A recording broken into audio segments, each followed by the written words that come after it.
Padre, amén. Entramos a esa serie, gracias hijo. Y empezamos hace 8 días con el primer fruto, que es el fruto del amor. Y les dije que en este caso en particular, de hablar del fruto del amor, pues iba a llevar un tiempo. Probablemente lo tendríamos que partir en 2 o en 3 enseñanzas. Y ahorita ya pensándolo bien parece que serán 4. Pero vamos a continuar con este fruto del amor porque es el que nos va a dar pie a poder hablar de los otros 8 frutos, que son los frutos del Espíritu, y que tenemos que dar en nuestras vidas estos resultados, que tenemos que dar en nuestras vidas estos frutos que glorifican al Padre. Y el primero de ellos que hablábamos era el fruto del amor. Y el fruto del amor lo expusimos hace 8 días como todo aquello que implica, todo aquello que no es el amor, pero que nos debe de ayudar a nosotros a distinguir lo que sí es el amor. Yo quiero plantearlo un poquito desde el punto de vista de la iglesia, es decir, todavía no lo vamos a ver en nuestras vidas personales, cómo funciona el amor en nuestra vida personal, cómo debe de ser, cómo lo debemos de poner en práctica, cómo debe de activarse, cómo podemos distinguir si es amor, distinguir si es enamoramiento, distinguir si es emoción, distinguir qué es lo que estamos sintiendo nosotros a diferencia de aquello que realmente nos enseña la Biblia que es el amor. ¿Por qué es importante que lo distingamos o por qué es importante que sepamos? Porque a veces hablamos del amor como algo que se sabe. Es decir, si hablamos del amor ya sabemos lo que es el amor, sobre todo los que somos adultos, mayores de 18 años, ya alguna vez pasamos por ahí, alguna vez amamos a alguien, alguna vez sentimos amor por alguien, entonces ya creemos que ya entendemos del amor, hay tantas canciones del amor, hay tantos poemas del amor, hay tantas películas del amor que damos por un hecho que ya sabemos que es el amor. Pero lamentablemente el mundo nos ha planteado una idea equivocada del amor y nosotros no la hemos creído. Nosotros creemos que el amor es flores y romanticismo y serenata y poemas y que eso es amor. Eso no es amor, eso es romanticismo, le llamamos amor romántico, pero es más romanticismo que amor. Creemos que el amor es sentir mariposas en el estómago y querer dar la vida por alguien y no poder dormir en las noches porque estás pensando en fulano o en fulana y ese es enamoramiento. Sabemos que es el amor de enamoramiento, que es amor, pero solo es enamoramiento. También pensamos que el amor es sexo, incluso le llamamos hacer el amor, y no se me espante, aquí todos son adultos, pero pensamos que eso es hacer el amor no se hace, el amor existe, nosotros no hacemos a Dios. Entonces tener sexo no es hacer el amor. Ay pastor, pero en el matrimonio es hacer el amor. No, mentira, es sexo y ya, se acabó, es lo mismo, solo es sexo. Entonces pensamos que eso es amor. Y entonces cuando se acaba eso, también pensamos que se acaba el amor. Y eso es un error. Y esas son todas las teorías y todas las explicaciones que nos ha dado el mundo acerca del amor. Y no es amor. El amor va más allá que solamente decir que amamos a alguien o decir que dependemos de alguien, que queremos a alguien por el resto de nuestra vida. Es mucho más que eso. El amor es más grande que eso. El amor es Dios. Dios mismo es amor. Entonces, por eso es tan difícil poder explicar el amor en el concepto bíblico. En el concepto del mundo es fácil. Les puedo hablar del amor que tenemos hacia los hijos, que es el amor filial. Podemos hablar del amor que tenemos hacia nuestra pareja, que es el amor eros o el amor filial también. Pero hablar del amor ágape, hablar del amor que en esencia es Dios. Dios es ese amor que se entrega, que se da a sí mismo sin esperar nada a cambio. Ese amor es difícil de explicar. Porque ponerlo en palabras humanas, en el concepto humano, en el concepto de nuestro entendimiento, difícilmente lo comprenderíamos qué es el amor. Y entonces podemos sentir amor por, no sé, la amiga de la primaria, ¿no? Del amor, el primer amor del kinder, ¿no? Cuando estaba enamorada de la maestra del kinder o de la compañerita. Y pensamos que eso es amor y que ese amor es el amor sincero, es el amor genuino. De hecho, la pastora hace un momento citaba el libro de Apocalipsis, cuando el Señor le habla a la iglesia de Éfeso y le dice: algo tengo contra ti, que te has olvidado de tu primer amor. Y entonces cuando pensamos en el primer amor, pues nosotros humanamente pensamos en el primer amor, ¿no? En aquel primer amor que tuvimos en la infancia, que era un amor sincero. De hecho, curiosamente conozco a a varias personas que en una batalla continua de no poder fundamentar el amor en un amor de pareja, de no poderlo hacer sólido y consolidarlo y hacer que funcione, tratan de regresar al amor de antes, o sea, al amor que alguna vez tuvieron en la primaria, en la secundaria, ese amor que les movía todo, que les motivaba, que les daba ganas de seguir. Y tratan de volver a ese amor de antes a ver si ahí estaba el primer amor o el verdadero amor. Pero es precisamente esta confusión que tenemos acerca del amor y no entender con claridad qué es el amor.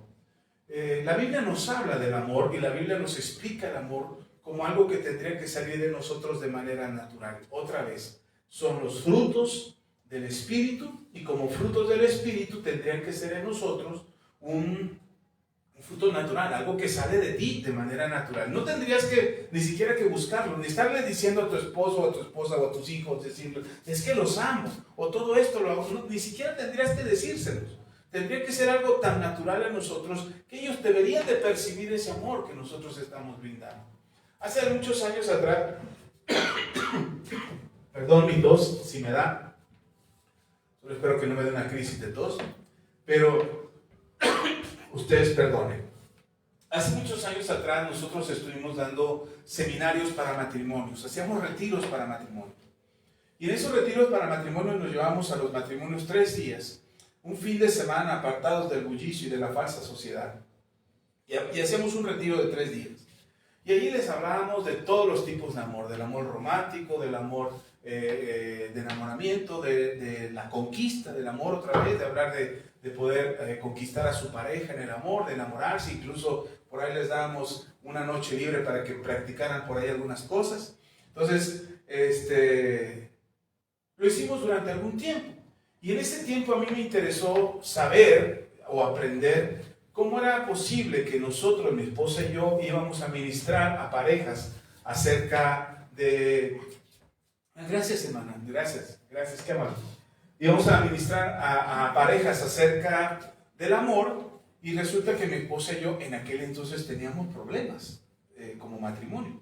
Entonces íbamos y ministrábamos a las parejas y mientras nos desgreñábamos en la habitación de al lado del mismo hotel donde teníamos a los matrimonios, nosotros nos estábamos diciendo de cosas. Y era muy difícil poder ministrar acerca del amor y nosotros no poder entenderlo.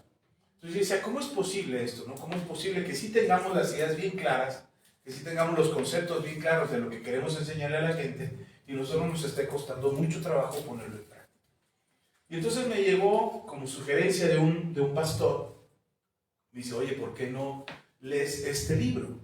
Y el libro se llama Los 5 lenguajes del amor. Y no les voy a hacer spoiler del libro, pero este libro habla precisamente de cómo una persona cree que expresa correctamente el amor hacia sus seres queridos, a las personas que aman. Entonces, yo puedo creer, yo puedo pensar que mis hijos entienden cuando yo les digo que los amo, aunque sea yo un salvaje, como les decía hace 8 días, yo soy un cavernícola que los agarro a sopes y a pellizcos y a patadas y hazte para allá y tú eres esto. Y ese es mi amor cavernícola hacia mis hijos. Y entonces en lugar de que mis hijos entiendan que yo los amo, porque así es mi amor cavernícola, ellos sientan resentimiento y odio hacia mí porque lo que ellos reciben de mi parte son insultos y agresiones. No sé si me expliqué esta parte. Entonces cada uno de nosotros tiene una manera diferente de expresar la manera en que amamos. El problema no es ese. El problema no es que tú hables un idioma distinto. Tú puedes hablar ruso y vivir en Rusia y qué chido, todos te entienden, ¿no? Pero si tú el único que idiomas es el ruso y te vienes a vivir a México, pues va a estar en chino que te entiendan. Entonces lo mismo es el lenguaje del amor. Tú puedes tener una forma de decir las cosas y expresar tu amor hacia las personas que amas de una manera muy grotesca, muy ruda, muy cavernícola, como les digo. Y las personas que están recibiendo ese lenguaje, pues definitivamente no lo entienden. Y aunque en ruso te declaren el mejor de los poemas, el más romántico de los poemas, y te lo dicen en ruso, pues tú te sientes agredido porque es ruso. Pero no lo entendiste. Era un poema romántico. Entonces, lo mismo es la vida y lo mismo pasa en el amor. Entonces, tratar de entender el lenguaje del amor, no les voy a hablar de eso. Eso se lo hablaré en la siguiente. Pero quiero ponerlo aquí ahora porque una de las cosas que tenemos dificultad es entender qué es el amor. Y como no entendemos qué es el amor, ¿y para qué sirve el amor? El amor no sirve para hacer parejas y tener hijos. Para eso no sirve el amor. Bueno, puede servir, pero no es esa la razón principal de la existencia del amor. La razón principal de la existencia del amor es conocer a Dios. Esa es la razón del amor. Porque Dios es amor. Entonces, cuando no entendemos el amor, no podemos conocer a Dios. Podemos hacernos la idea de que hay un Dios. Podemos imaginarnos que hay un Dios. Es más, podemos crearnos dioses a nuestra imagen y semejanza para sentirnos aliviados de que conocemos algo de Dios. Pero no necesariamente, o no es precisamente esa la manera de acercarnos a Dios. El ser humano siempre va a buscar una de otra forma acercarse a un Dios, algo superior, algo que sea mayor a él. Siempre va a buscar eso, está en su naturaleza, está en su creación. El ser humano es cuerpo, alma y espíritu, y en su cuerpo, alma y espíritu tiene la necesidad de acercarse a Dios. El espíritu necesita de Dios. Y el ser humano, por conveniencia, por conveniencia más que por otra cosa, va a buscar al Dios que le convenga. Va a buscar al Dios que se le adapte a sus necesidades, y va a buscar al Dios que se adapte a sus ideas y a sus prioridades y a su forma de ser. Y entonces va a buscarse un Dios que le convenga. Pero cuando tú tienes la necesidad de Dios, cuando es tan fuerte la necesidad de Dios, hay algo que empieza a suceder en nosotros, que es ese quebrantamiento de lo que les hablaba en estos últimos días, de la voluntad que tenemos, esta voluntad necia, terca en nosotros, esta voluntad obstinada, como le hemos llamado, de hacer nuestra propia voluntad, de vivir a nuestra manera, de hacer lo que se nos da la gana. Entonces, cuando tienes esa necesidad de Dios, se empieza a quebrantar esta voluntad obstinada y empiezas a rendirte. Y empiezas a rendirte a algo que no conoces y que definitivamente no habías experimentado. Y lo que empiezas a experimentar es el amor de Dios. Y empiezas a sentir y empiezas a vivir el amor de Dios. Y entonces tu voluntad obstinada se empieza a quebrantar. Se empieza a derretir, se empieza a deshacer, se empieza a apartar de tu vida. Y empiezas a rendirte delante de Dios en aquello que por algún momento creíste que era lo que te sostenía firme.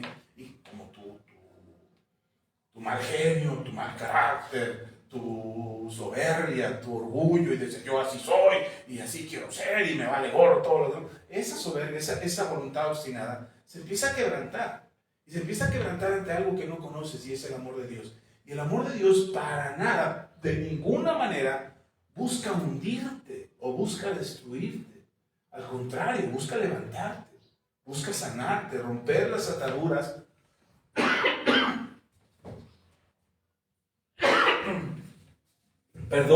Romper las ataduras que te impiden poder amar. Porque creemos que amamos. Creemos que amamos a nuestros hijos, que amamos a nuestra esposa, que amamos a nuestros padres. Pero es de verdad hasta que te encuentras con el amor de Dios que entiendes el amor que debes de tener hacia cada uno de ellos. Y entiendes cómo tienes que amar a tus hijos. Y entiendes cómo tienes que amar a tus padres. Y entiendes cómo tienes que amar a tu pareja. Entonces, les pongo, por ejemplo, mi vida, para que usted no va a decir, ya va a empezar a aventar pedradas el pastor.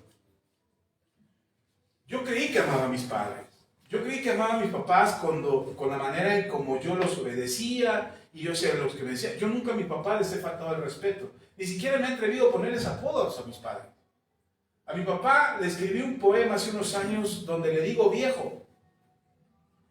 Y en el poema le digo viejo a mi padre, y en el mismo poema tengo que explicar por qué le digo viejo. O sea, porque no era una falta de respeto. En el mismo poema tengo que decir, no es una falta de respeto, es una forma de decirte cuánto te quiero. O sea, ese es el respeto que tengo hacia mis padres.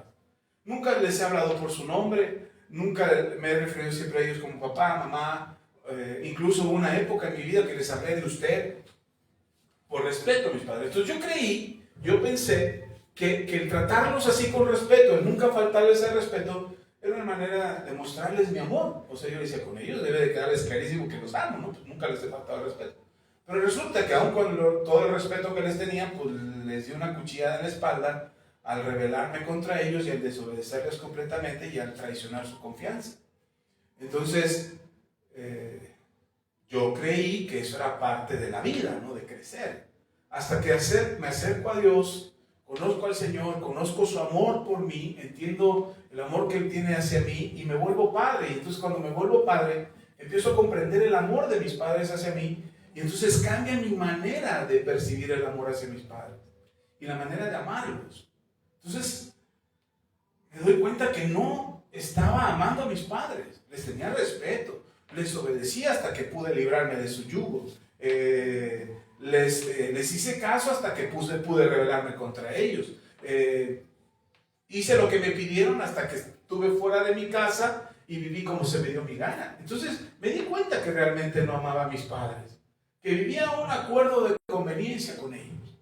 Toda mi vida viví un acuerdo de conveniencia donde ellos me daban lo que yo necesitaba y yo les daba lo que ellos esperaban de mí. Respeto, les daba respeto. Querían afecto, les daba afecto. Querían mi obediencia, les daba mi obediencia. Mientras había esa reciprocidad de que ellos me daban lo que yo necesitaba para sobrevivir, alimento, casa, sustento, estudios, mientras ellos me lo daban, entonces yo les correspondía de esa manera. Cuando ya no se los di, entonces me di cuenta que se había acabado ese mutuo acuerdo. Hasta que cambia la situación. Entonces hoy yo amo a mis padres aunque no reciba nada de ellos. Y vaya que he recibido mucho de ellos. Creo que ahora más que nunca. Y amo a mis padres aunque ellos no esté cerca de ellos y ellos no me estén vigilando para que yo tenga una vida de acuerdo a lo que ellos esperan. Y amo a mis padres honrando mi casa, honrando mi familia, creando hijos correctos, que tengan una vida próspera, que anhelen una vida mejor y entonces ellos se sientan orgullosos de lo que nosotros estamos viviendo como familia. Cambió la manera de mostrarle el amor a mis padres. ¿Sí me estoy explicando? Entonces, entender el amor de Dios te hace darte cuenta que Dios te ama y que te ama tanto que quiere que tú experimentes su amor para que tú ames de la misma manera que Él ama. ¿Amén? Ok, partiendo de ahí, o más bien dejando esto por ahí sobre la mesa, de lo que lo vamos a ir desmenuzando en las siguientes conversaciones o en esta también, volvamos a el Evangelio de Juan. Evangelio de Juan, ¿se acuerdan dónde leímos hace 8 días? Evangelio de Juan. Quiero ver si lo recuerda, si lo anotó, si lo puso ahí en su memoria. Evangelio de Juan, capítulo... No puede ser, no me digan. Okay. No es examen, no se preocupen, no lo voy a reprobar y ahorita les voy reprobado, no al cielo. No se supo la cita. Evangelio de Juan. Juan 15. Ajá. Ay, ya casi lo tiene ahí. Juan 15, ahí, así. 12 al 17. ¿Perdón? Del 12 al 17. Exactamente. Juan 15, para que lo anote, subraye su Biblia, lo remarque ahí, se lo tatúe en el brazo. Ya no se le tatúe ahí, estoy empoderada, no, tatúese Juan capítulo 15, versículos del 12 al 17. No se tatúe esas cosas, tatúese Juan capítulo. No, no es cierto, no se tatúe, no estoy dando permiso para tatuarse. Si quiere tatuarse, tatúese, pero si no pensaba hacerlo, no creo que le esté dando una orden para hacerlo. Ok, ¿ya está ahí? Dice, leamos otra vez, ya no os llamaré siervos. Ya no os llamaré siervos, porque el siervo no sabe lo que hace su Señor. Y empezamos en el 12, perdón, es desde el 12. ¿Sí? Es 15, versículos 12 al 17. Dice, este es mi mandamiento, que os améis unos a otros, como yo os he amado. Nadie tiene mayor amor que este, que uno ponga su vida por sus amigos. Vosotros sois mis amigos, si hacéis lo que yo os mando. Ya no os llamaré siervos, porque el siervo no sabe lo que hace su Señor, pero os he llamado amigos, porque todas las cosas que oí de mi Padre las he dado a conocer. Versículo 16. No me elegisteis vosotros a mí, sino que yo os elegí a vosotros, y os he puesto para que vayáis y llevéis fruto, y vuestro fruto permanezca, para que todo lo que pidierais al Padre en mi nombre, Él os lo dé. Esto os mando, que os améis unos a otros. Partiendo de esto, como ya lo habíamos hablado antes, y en Gálatas capítulo 6, donde habla de los frutos del Espíritu, el amor es el primer fruto que menciona el apóstol Pablo acerca de los frutos del Espíritu. El amor en sí mismo. No el amor como sentimiento, sino el amor como fruto del Espíritu, que nace del Espíritu de Dios para manifestarse a través de nosotros por medio del Espíritu. Por eso hay una gran diferencia entre hablar del amor como sentimiento, incluso como pensamiento o idea, porque hoy el amor se ha vuelto una idea. Hoy ustedes pueden ver grupos y asociaciones y sectores de la sociedad que se manifiestan a favor del amor, pero del amor como una idea, no el amor como el mandamiento que Jesús nos deja de amarnos unos a otros, ni siquiera como el amor que el fruto del Espíritu que tiene que manifestarse en nosotros, principalmente en nosotros quienes hemos creído en Dios. No podemos exigir lo mismo en quienes no han creído en Dios. No podemos exigirle a alguien que odia, decirle tienes que amar, cuando ni siquiera concibe el concepto de Dios. No acepta a Dios, ni siquiera como un concepto. Ya olvídese como una deidad. Ni siquiera como un concepto, como algo existente. Porque a veces para poder creer en algo necesitas tener la idea de que eso es real. Y a la gente, hay gente que no cree en Dios ni lo concibe. No cree en Dios ni siquiera como una idea. Ahora imagínense concebirlo como una deidad, pues es peor todavía. Entonces creer que Dios es amor, o entender que Dios es amor, y ese concepto de amor que es Dios, aceptarlo en nuestras vidas como parte de nuestro actuar diario y como parte de nuestra existencia, pues difícilmente lo entiende. Ahora, ¿nosotros qué tenemos que hacer? Nosotros tenemos que entender lo que Dios habla acerca del amor. Y este mandato que Jesús da a los discípulos de amarse unos a otros, no lo está dando como algo etéreo, como algo filosófico. No está diciendo el amor es una flor esplendorosa que crece en los jardines y la emoción. No, está hablando del acto de amar por el mismo acto que él ya habló en el mismo Evangelio de Juan, donde leímos, que le habló a Nicodemo. Nicodemo viene y le pregunta en la noche, escondidas, y dice, maestro, ¿qué debemos de hacer para heredar la vida eterna? Y Jesús le dice, pues, nacer de nuevo. Y es interesante creer que solamente el concepto de nacer de nuevo signifique arrepentirse de los pecados y pedirle perdón a Dios para que nos haga nuevas criaturas. Que solamente con eso, ese acto de ser nuevas criaturas ya nos hace salvos. Va más allá de eso. Se los he explicado en otros momentos, pero se lo repito. Nacer de nuevo es la nueva naturaleza que Dios nos da. Esta nueva naturaleza que hace que de nosotros salgan los frutos del Espíritu. Otra vez, nacer de nuevo nos da esta nueva naturaleza que Dios nos ha otorgado para que de nosotros emanen, salgan, nazcan, broten los nuevos frutos del Espíritu que Dios nos da por naturaleza. ¿Sí está conmigo? Eso es lo que Jesús le dice a Nicodemo. Le dice, necesitas nacer de nuevo. Nicodemo, en su mucho conocimiento, no alcanza a entender ¿qué es eso de nacer de nuevo? Y le dice al maestro, ¿acaso tengo que entrar otra vez en el vientre de mi madre y nacer? Así tan grande como estoy, ¿cómo le debo de hacer? Y Jesús dice, casi le da un zapa y le dice, ay, Nicodemo, ¿cómo sabiendo tú, siendo maestro de Israel, no sabes qué significa nacer de nuevo? Y le explica qué es nacer de nuevo. Y en ese contexto en el que Jesús está hablando de nacer de nuevo, Jesús le dice a Nicodemo, porque Nicodemo no alcanza a entender cómo es esto de nacer de nuevo todavía. Y Jesús llega al punto de llegar a la explicación cómo es que va a suceder este nuevo nacimiento. Y le lleva al Evangelio de Juan capítulo 3, versículo 16. Sigue Jesús hablando con Nicodemo y le dice Jesús a Nicodemo, porque de tal manera amó Dios al mundo que ha dado a su Hijo unigénito para que todo aquel que en él cree no se pierda, mas tenga vida eterna. Este es el nuevo nacimiento. Esta es la nueva naturaleza de la que Jesús le está hablando a Nicodemo. Esto es nacer de nuevo. ¿Cómo es que sucede el nacer de nuevo? Porque te cambias de congregación, porque te cambias de religión, porque te cambias de iglesia, porque te bautizan en agua en la iglesia. ¿cómo es este nacer de nuevo? Y Jesús le dice, el nacer de nuevo sucede porque Dios amó al mundo, por eso va a suceder. Así es como viene la nueva naturaleza en el mundo, por lo que Jesús hizo en la cruz del Calvario. ¿Sí me está siguiendo? O sea, ni siquiera tiene que ver con algo entre nosotros, hermano. Ni siquiera tiene que ver con lo que enseñamos aquí en la iglesia, o con que vengas a la iglesia, o con que te cambies de religión.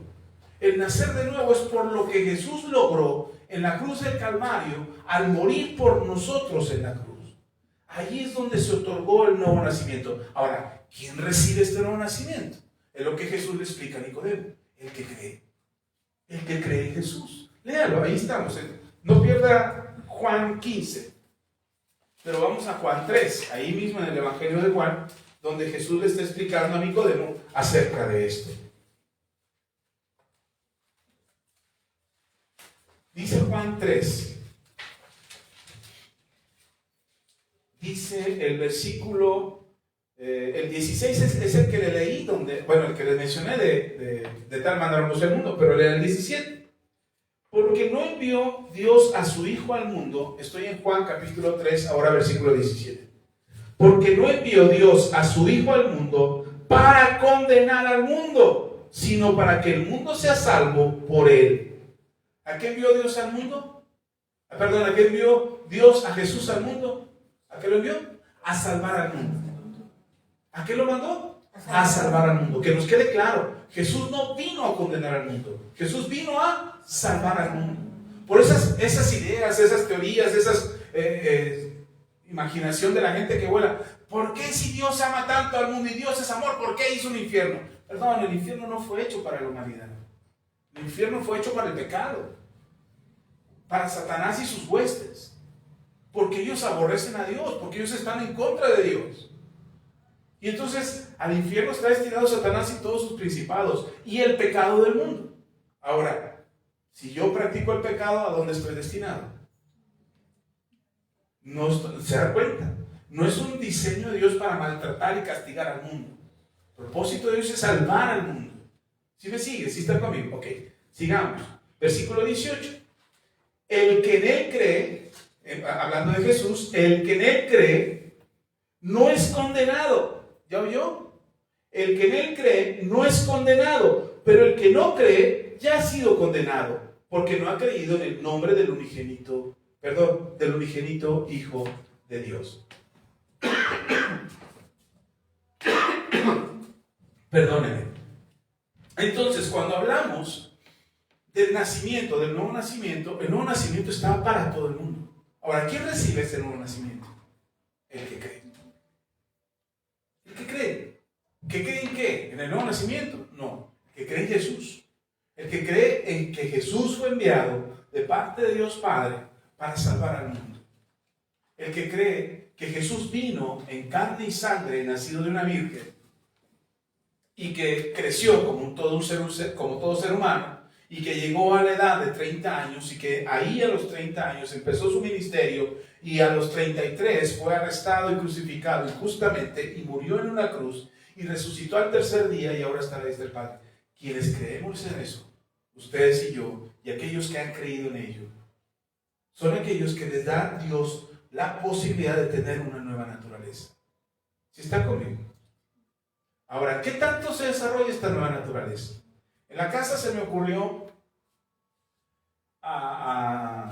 desarrollar unos aguacates, unas semillas de aguacate. Un día me puse a investigar y dije, pues se puede hacer en la casa. Y así es un proceso, poner la semillita de aguacate que le dé un poco de agua y empieza a brotar la raíz y por el otro lado brota la plantita y luego lo siembras eso y empieza a crecer una planta de aguacate. Usted sabe que caro está el aguacate. Entonces de repente, pues una planta de aguacates es como tener una mina de oro. Y yo dije, yo quiero tener una planta de aguacates. Y resulta que hice mi plantita de aguacates y empezaron a crecer. Y no solamente tuve una, tuve como 10 semillas de aguacate listas para ser sembradas. Pero pues no tengo tierra.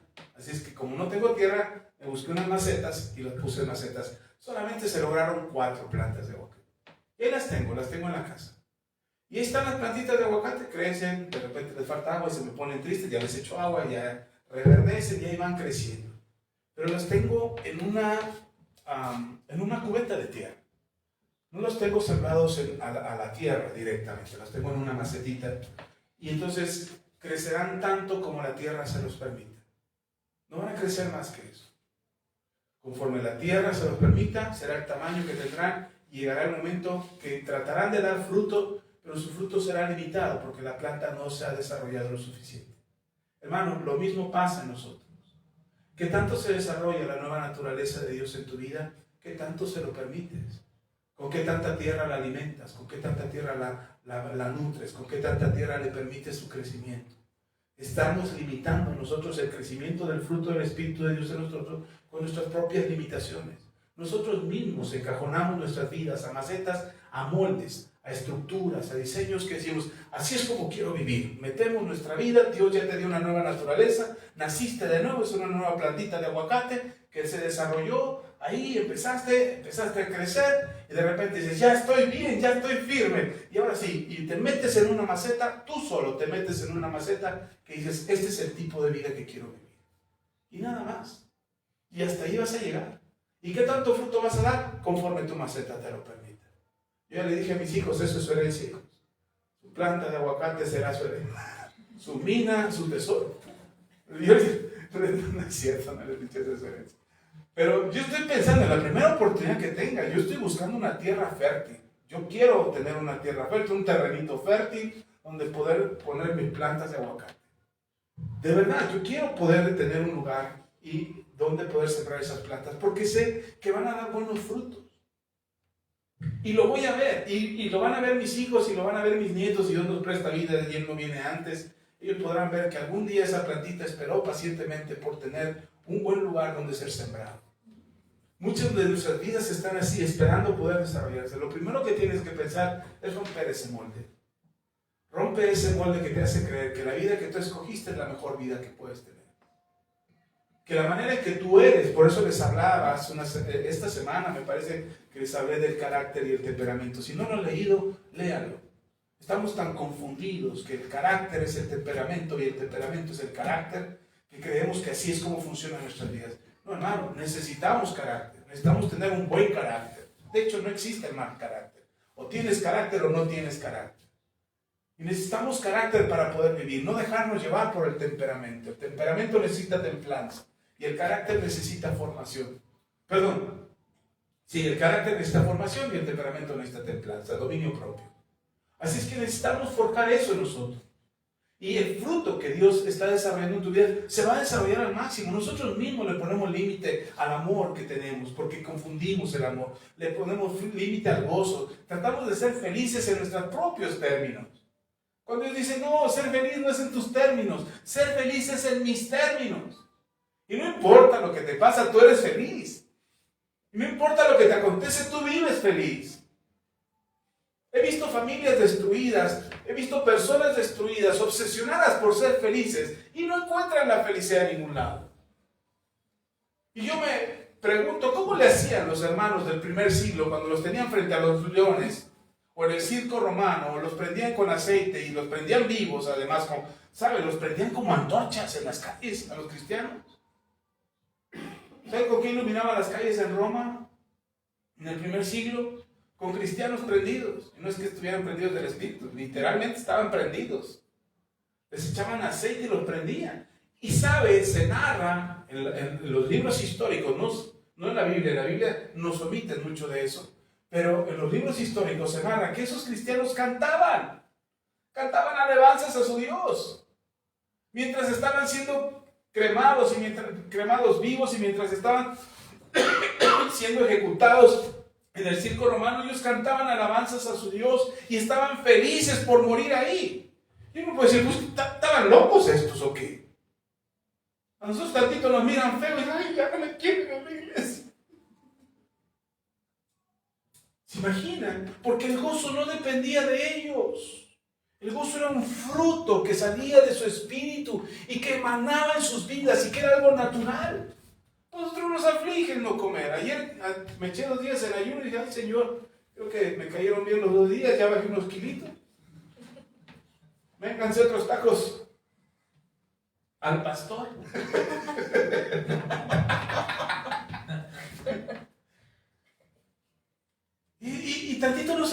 el que no tenemos lo que queremos, el que no logramos lo que buscamos, y nos aflige eso, porque pensamos que estamos viviendo una vida catastrófica, cuando lo que debería de estar en nosotros son todos estos frutos que emanan de nosotros de manera natural, porque Dios hace que esto sea natural en nosotros.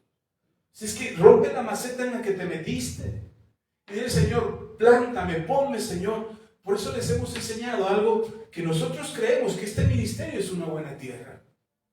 Nosotros creemos que quienes se siembran en este ministerio, quienes aceptan este ministerio como parte de sus vidas y aceptan lo que nosotros damos aquí, empezarán a tener un crecimiento, una fortaleza espiritual. Habrá un crecimiento en sus vidas. Yo de repente veo que o sí simpatizan con nosotros, pero no están escuchando lo que nosotros enseñamos. Entonces toda la tierra y todo el abono que podría ayudarte a tener esos buenos frutos, pues resulta que no está sucediendo. Ahora, no es eso, no va para nadie que me está viendo en internet. Pero hay cosas que nosotros mismos hacemos cotidianamente para limitar el crecimiento de Dios. Porque si Dios te quiere llevar al perdón, por ejemplo, dices: no, el perdón no, ahí no vayamos, Señor. Ya pusiste una barrera, ya limitaste tu crecimiento. Y el Señor te dice, a la generosidad, mira, tienes que ser generoso y dar generosamente conforme yo te bendecí. No, porque no se lo merece, no porque a mí mi trabajo me costó. Ya pusiste otro muro. Y si hablamos, no sé, de tu servicio en la iglesia, o hablamos, no sé, de la manera en que adoras y oras al Señor, ya rodeaste tu vida de muros que se convierten en maceta, que hacen que tu vida esté limitada a una maceta. Porque no permitimos, porque nos creemos más sabios que Dios, nos creemos más inteligentes que Dios. Entonces lo mismo pasa con el amor. Cuando el Señor te lleva a expresar el amor, a conocer el amor de la manera, Él quiere que lo vivamos y quiere que lo expresemos. Entonces, no vamos a poder experimentar el amor de Dios de la manera correcta. ¿Amén? ¿Está conmigo? Ok. Volvamos a donde estábamos. Yo le recomiendo que después con calma lea esa conversación que tiene Nicodemo con Jesús. Es una conversación muy interesante. Y me parece más interesante si usted logra ver ese capítulo en la serie de The Chosen, que está en Prime, está en Netflix, está en la misma página de Chosen. Cuando Jesús tiene la plática con Nicodemo, híjole, lo ves y dices: wow, ahora sí me queda claro. Ahora sí ya lo entendí por qué tuvieron esa conversación y por qué en la noche y por qué a escondidas y cuál fue la reacción de Nicodemo ante las palabras de Jesús. Uno de los personajes que más me han conmovido en la serie de The Chosen es Nicodemo. De verdad, yo lloro cada vez que veo. Ya vi la serie no sé cuántas veces. Y cada vez que veo la escena de Nicodemo y Jesús y todo lo que le pasa a Nicodemo, lloro, de verdad lloro, porque muchos hemos sido así como Nicodemo.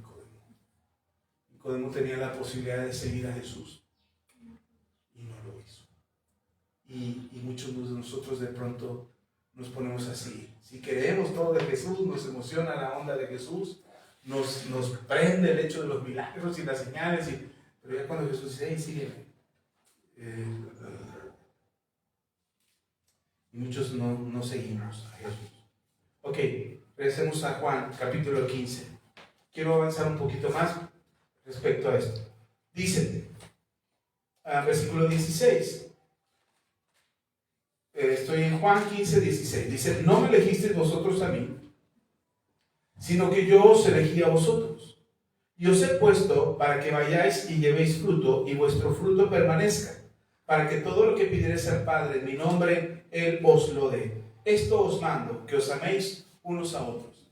Y esa es la parte que nos cuesta mucho trabajo, el amarnos unos a otros, pero ahora acompáñenme a la primera carta de Juan, un poquito más adelante, casi llegando al Apocalipsis. Está en la primera, segunda y tercera carta de Juan. En la primera carta de Juan, en el capítulo 4, si no me equivoco, permítanme llegar.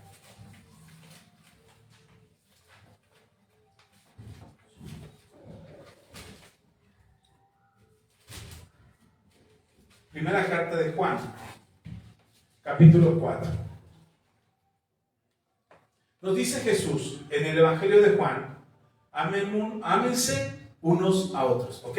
Ahora, Juan, el apóstol, nos escribe esta carta, ya son palabras de Juan, ya no son las palabras de Jesús, pero miren cuánta exactitud tiene Juan al repetir las palabras de Jesús. Dice Juan, capítulo 4, versículo 7, amados, amémonos unos a otros. ¿No fue lo que dijo Jesús? Ahora, Juan explica por qué deberíamos de amarnos unos a otros. Jesús solamente dijo aménse como mandamiento. Ahora Juan nos explica por qué. Dice, porque el amor es de Dios. ¿Por qué razón deberíamos amarnos? Porque el amor es de Dios. Todo aquel que ama es nacido de Dios y conoce a Dios. ¿Se dan cuenta de lo que le dije? No podemos experimentar el amor si no nacemos de nuevo.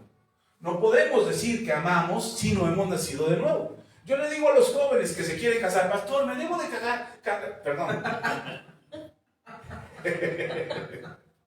Hay unos dijeron, sí, tiene razón, pastor. Perdón, creo que me proyecté ahí muy malamente.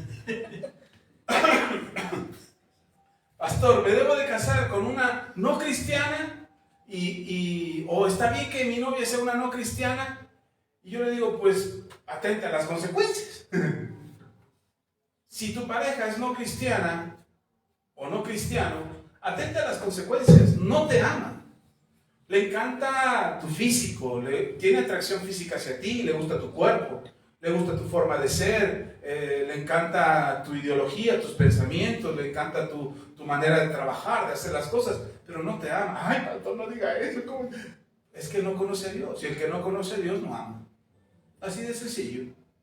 ¿Cuándo se va a acabar eso que llamas amor? Cuando se canse de tu manera de ser, cuando se canse de tu físico, que ya estés viejito y chocheando, te salgan arrugas y ya digas, ay, ya no me gustó. Oiga, acabo de enterarme. Bueno, luego le cuento ese chisme. Pero, porque no viene el caso. Pero, cuando se acabe ese encanto o ese enamoramiento de alguna parte de ti que le gusta, en ese momento se acaba el amor. Porque el amor es más que solamente sentir atracción por alguien. Que te guste su forma de ser, que te guste su forma de pensar, que te guste su forma de actuar. El amor va más allá de eso.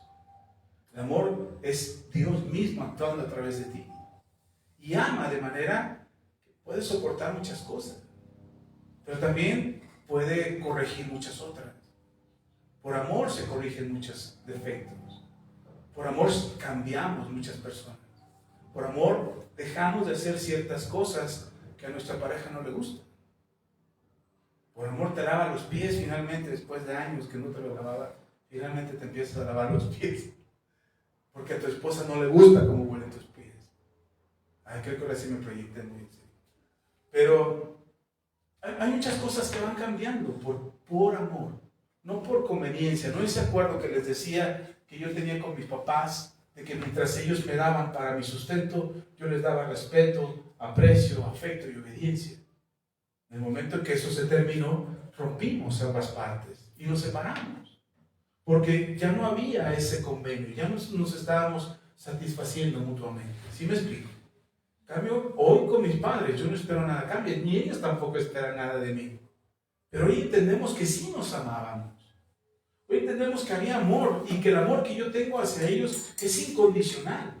No importa cómo sea, no importa cómo cambien. Cada vez se van haciendo más viejitos mis papás. Y mis hermanas y yo amamos a mis padres incondicionalmente. Y no importa qué pase. Y estoy seguro que mis hermanas aman a mis padres. Porque he visto a mis hermanas, a las tres, las he visto rendir sus corazones a Cristo. Y decir a Jesús, sí Señor, ven a mi vida, te necesito, perdona mis pecados. Y las tres han confesado su fe al Señor. Y digo, ellas han sido tocadas por el amor de Dios. Y el amor de Dios que emana en ellas, que está en ellas, es el amor hacia mis padres. Por eso no me preocupa tanto cuál podría ser la actitud de mis hermanas hacia mis padres. Ni creo que alguna de ellas esté sacando ventaja de mis padres o hablándole en los oídos a mis papás para sacar ventaja. No, porque los aman. ¿Sí me explico? Entonces, ¿qué necesitamos en este mundo? Necesitamos a Dios. Necesitamos el amor de Dios manifestándose a través de nuestras vidas. Ahora, ¿cómo sabemos que alguien nos ama o que podemos amar a alguien? Dice, veamos, porque entonces no tienes a Cristo, no eres digna de mi amor. No, pero vamos por partes. Dice, Todo aquel que ama a Dios es nacido de Dios y conoce a Dios. El que no ama no ha conocido a Dios, porque Dios es amor.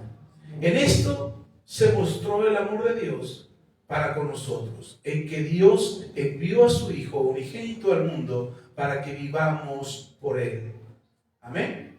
Luego versículo 9. En esto mostró el amor, perdón, ¿es ya lo leí, verdad? Sí, el 10. En esto consiste, ojo con esto, versículo 10. En esto consiste el amor, no en que nosotros hayamos amado a Dios, sino que Él nos amó a nosotros y envió a su Hijo en propiciación por nuestros pecados. ¿En qué consiste el amor? Ojo, ¿en mariposas en el estómago? ¿En eso consiste el amor? No. ¿En qué consiste el amor? En que Dios envió a su Hijo. ¿En qué consiste el amor? En que Dios envió a su Hijo en sacrificio. Aquí dice propiciación, pero es en sacrificio de lo mismo. Propiciación es el pago por tus pecados. Jesús fue el único que era capaz de cubrir el costo de tu pecado y el mío. Bueno, el de todos. ¿Sí está conmigo?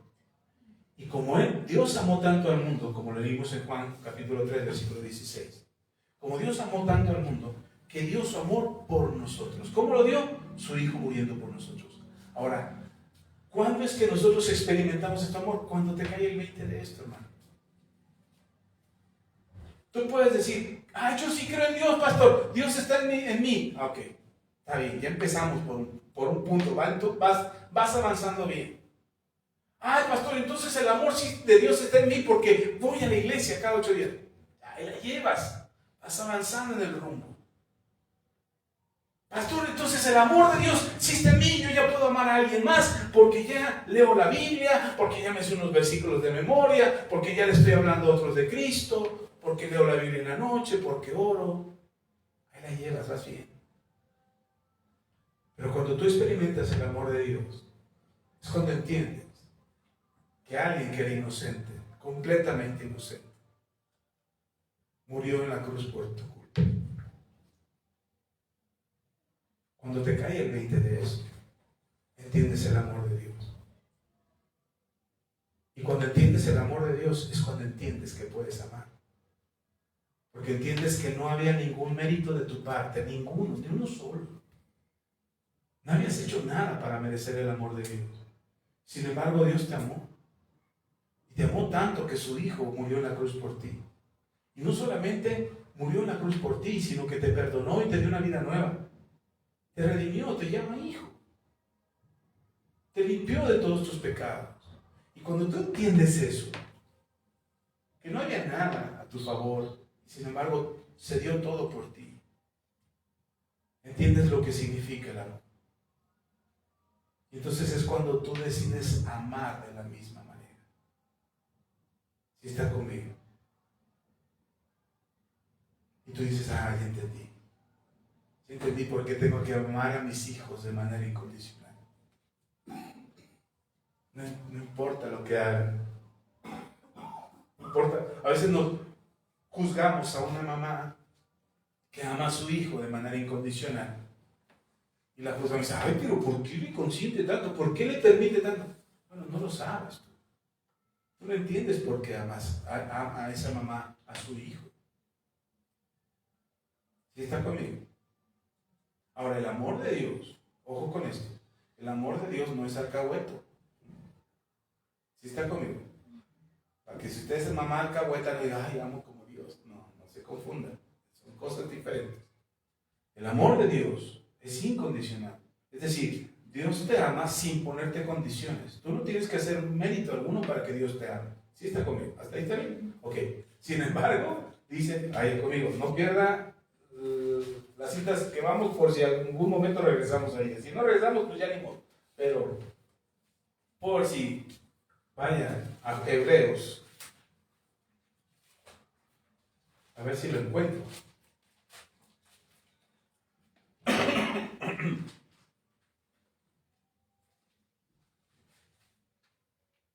Hebreos capítulo 12. Dios te ama. ¿Cuántos Dios les ama. Ahora sí, ya les cayó el 20. Levanta su mano. Yo sé que Dios me ama. Ahora sí, ya lo entendí. No me lo merecía y sin embargo Él me amó. Ok. Insisto, Dios te ama, pero no es un amor alcahuete. ¿Qué significa un amor alcahuete? Un amor que te permite cualquier cosa. ¿Sí? Ese no es amor. El amor tiene más, implica más. Y el amor, ojo con esto, y esta es la parte que nos duele entender del amor de Dios. Es más, no es que nos duela, es que no nos gusta y no queremos entenderla. Porque si Dios es amor, ¿por qué me trata así? Es lo que yo oraba el viernes. Ay, Dios, te amo tanto, ¿por qué me haces esto?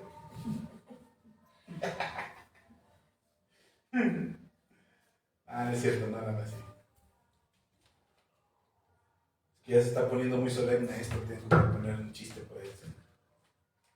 Ay, esto es muy trágico. Hebreos 12, ¿ya está ahí? Dice la palabra del Señor.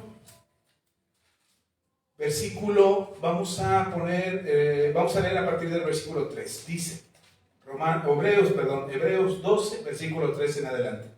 Considerad a aquel que sufrió tal contradicción de pecadores contra sí mismo, para que vuestro ánimo no se canse hasta desmayar. Porque aún no habéis resistido hasta la sangre, combatiendo contra el pecado. Y habéis ya olvidado la exhortación que como a hijos se os dirige diciendo: Hijo mío, no menosprecies la disciplina del Señor, ni desmayes cuando eres reprendido por Él. Porque el Señor al que ama disciplina y azota a todo aquel que recibe por hijo. ¿Cuántos hijos de Dios aquí dijimos? Ya. Bueno, pues ahí está. Dios, porque te ama, te disciplina. Y te corrige porque eres su hijo. ¿Se da cuenta? Entonces, si eres mamá y amas a tus hijos, no los alcahuetes. Donde requieren disciplina, disciplina. Y donde requieren ser corregidos, sean corregidos. ¿Sí? ¿Amén? La semana me decía mi esposa, no le vayan a decir porque luego dice que luego me regaña porque la balconeo aquí. Tú cuentas todo. Yo le digo, mi pecho no es bodega.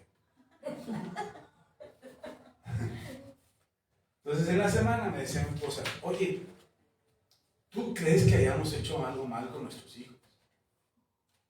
Y yo dije, ¿cómo por qué o qué? No, nada más pregunto. Digo, no, yo creo que no. Yo creo que ellos fueron enseñados bien, los educamos bien. Sí, nos equivocamos, la regamos, metimos las patas y nos equivocamos como papás, como todo papá que es aprendiz de papá, se equivoca. Pero creo que los fundamentos y las enseñanzas que teníamos que darse, se las dimos. Y le digo a mi esposa, hay algo que pasa con nosotros. Le digo, tú y yo lo sabemos, somos hijos, también tuvimos nuestros padres. Y nuestros padres hicieron lo mejor que pudieron con nosotros, en su conocimiento y en su experiencia, hicieron lo mejor que pudieron. Pero hay algo que pasa con los hijos. Los hijos llegan a la edad y que toman sus propias decisiones.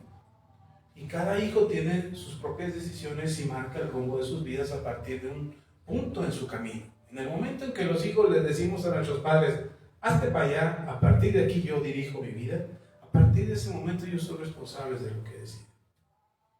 Digo, y bendito sea Dios, uno ya partió, uno ya dijo, con permiso hago mi vida, y ya se fue. Y digo, y tenemos dos todavía que siguen con nosotros, y nos siguen escuchando, y siguen atendiendo lo que decimos, y siguen poniendo atención a nuestro consejo. Algunos los oirán, algunos los desoirán, pero ahí están, siguen con nosotros. Entonces, dirigir a nuestros hijos toda la vida, para que ellos hagan lo que tienen que hacer toda la vida, no es posible. Ellos tendrán que tomar sus propias decisiones en algún momento. Lo que importa es que mientras tienes oportunidad de guiarlos, enseñarlos y educarlos, hazlo. La Biblia dice, instruye al niño en su camino para que cuando sea viejo no se aparte de él. Entonces nuestra labor como padres, esto es consejo extra, Nuestra labor como padres es educar a nuestros hijos cuando son pequeños, mientras es posible, mostrarles el camino, enseñarles el camino.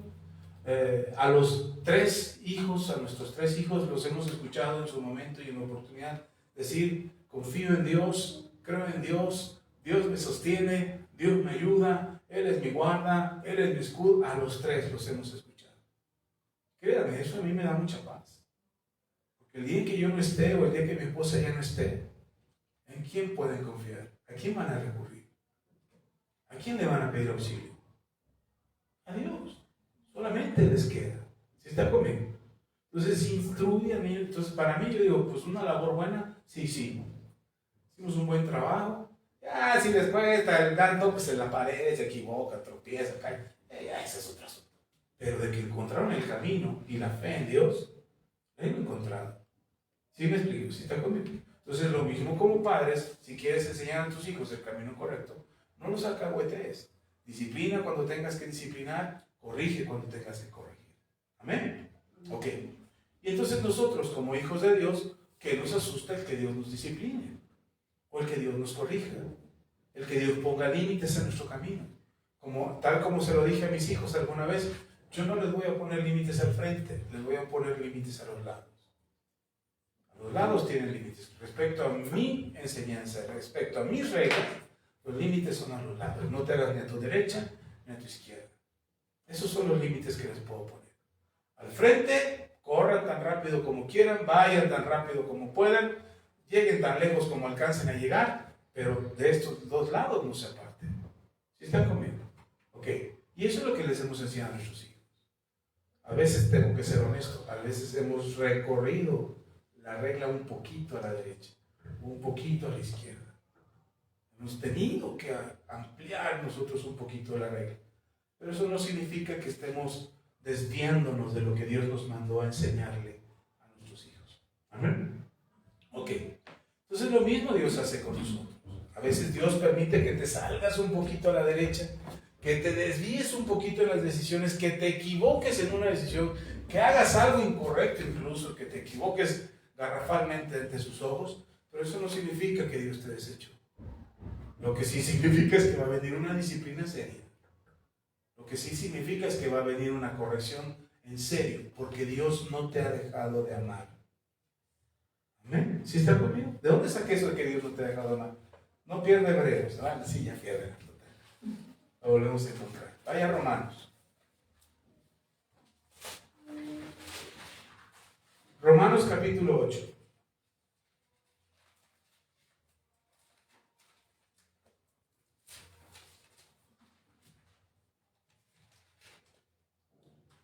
¿Ahí? Romanos capítulo 8, vamos a leer el versículo.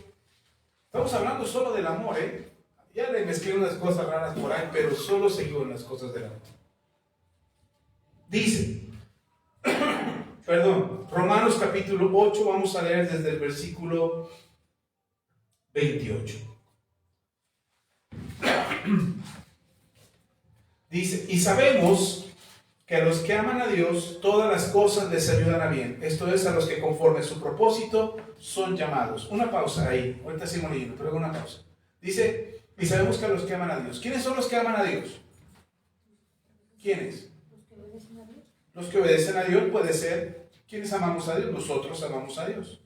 Pero si somos estrictos respecto a lo que nos dice el apóstol Juan en su primera carta, en el capítulo 4, que acabamos de leer hace un minuto, los que amamos a Dios son los que Dios ha amado primero. ¿Se acuerda de eso? Nosotros amamos a Dios porque Él nos amó primero. ¿Sí está conmigo? Nosotros amamos a Dios porque Él nos amó primero. Ahora, ¿por qué nosotros decimos que amamos a Dios? Porque Él nos amó primero. Y a los que Dios amó, uno pudiera pensar, ay, es que entonces Dios no ama al mundo. Ok, regresemos unos versículos atrás de los que leímos. Evangelio de Juan, capítulo 3, versículo 16. Porque de tal manera amó Dios. ¿A quién amó Dios? Al mundo. Entonces, ¿quiénes pueden ser prosperados a este punto? Todos. ¿Cuál es la diferencia? Los que deciden aceptar el amor de Dios. No todos aceptan el amor de Dios. De hecho, muchos lo rechazan. Ay, a mí Dios ni que me ame. Mejor no existir para Dios, porque si así les va a los que aman a Dios, sin hacer señalamiento de nadie, si así les va a los que aman a Dios, yo prefiero que Dios no me ame, ¿no? Yo he escuchado esos comentarios. Ahora, nosotros amamos a Dios, tú y yo amamos a Dios. Ya siendo un poquito más elitistas, quizás, si se oiga mal que lo digan, pero tú y yo como iglesia de Cristo amamos a Dios. Hemos decidido amar a Dios, venimos a la iglesia, nos congregamos, buscamos ser mejores personas, buscamos leer su palabra, escuchar su mensaje, aprender de Dios para seguir sus mandamientos. Estamos esforzándonos por amar a Dios. No porque entre más hagamos, más lo amemos. Quiero aclarar esto. No porque hagas más cosas aparentemente espirituales o que suenan de un buen cristiano. No por esa razón estás amando más a Dios.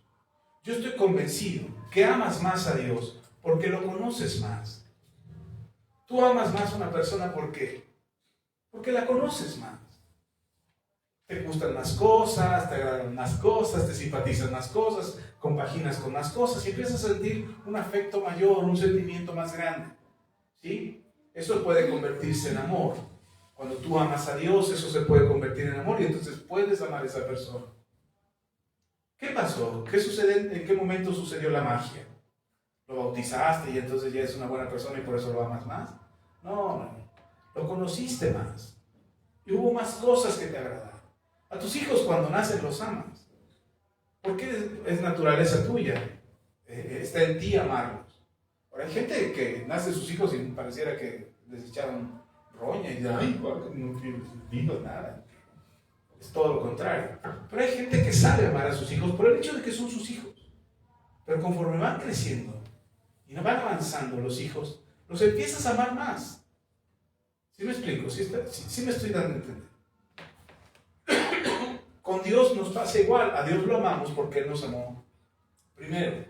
Pero aprendemos a amarlo más conforme más lo conocemos.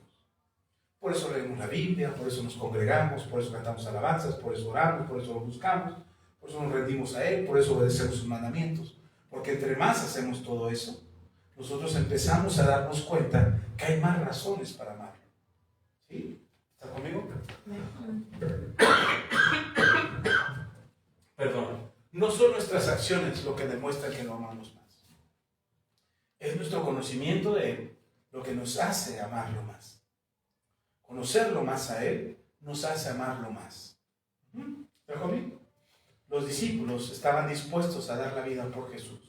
Los 12 apóstoles estaban dispuestos a dar la vida por Jesús porque lo conocieron más que la multitud que lo seguía. ¿Sí está conmigo? Bien, volvamos a Romanos. Entonces, ¿cuántos aman a Dios? Ok. ¿Esto aplica para ti entonces? Sí, aplica para ti. Sabemos que a los que aman a Dios, todas las cosas les cooperan a bien. ¿Alguna duda al respecto? ¿Alguna pregunta? ¿Todo coopera para bien? Todo. ¿Todo? Todo. ¿Aún lo mal que te va? También. ¿Aún las cosas que te equivocas? También. Y en aquello que fallas? También. Pastor, pero ¿cómo de todo esto que me está pasando puede servir para bien? ¿Acaso no te hizo acercarte a Dios? ¿A buscarlo? Ahora, ¿era plan de Dios que te pasara? No. Era tu obstinada voluntad. Era tu obstinada voluntad lo que te hizo buscarle. Se quebró, se tuvo que quebrar tu obstinada voluntad. Entonces esa terquedad con la que nos conducimos, yo puedo, yo soy, yo quiero, yo merezco, yo decido. Esa obstinada voluntad es la que nos hace alejarnos de Dios. Ahora Dios dice, yo no te quiero lejos, yo te quiero cerca. Y si bien Dios puede evitarte el dolor y el sufrimiento, en ocasiones Dios no lo evita. En ocasiones Dios no permite que te pasen cosas. Dios permite que el diablo te meta el pie. Dios permite que el diablo se entrometa en tu vida. Dios permite que tropieces. Dios permite que te equivoques. ¿Por qué? ¿Porque Dios quiere verte sufrir? No. Porque esa es la manera en que se quebranta nuestra obstinada voluntad. Que nos damos cuenta que no somos suficientes nosotros para vivir en este mundo. Que no nos alcanza ni nuestro orgullo ni nuestra soberbia para sobreponernos a cualquier adversidad.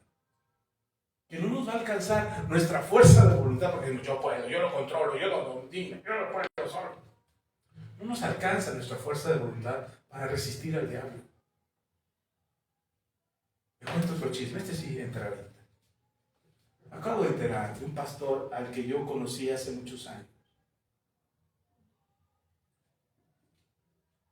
He leído sus libros, he aprendido de sus enseñanzas.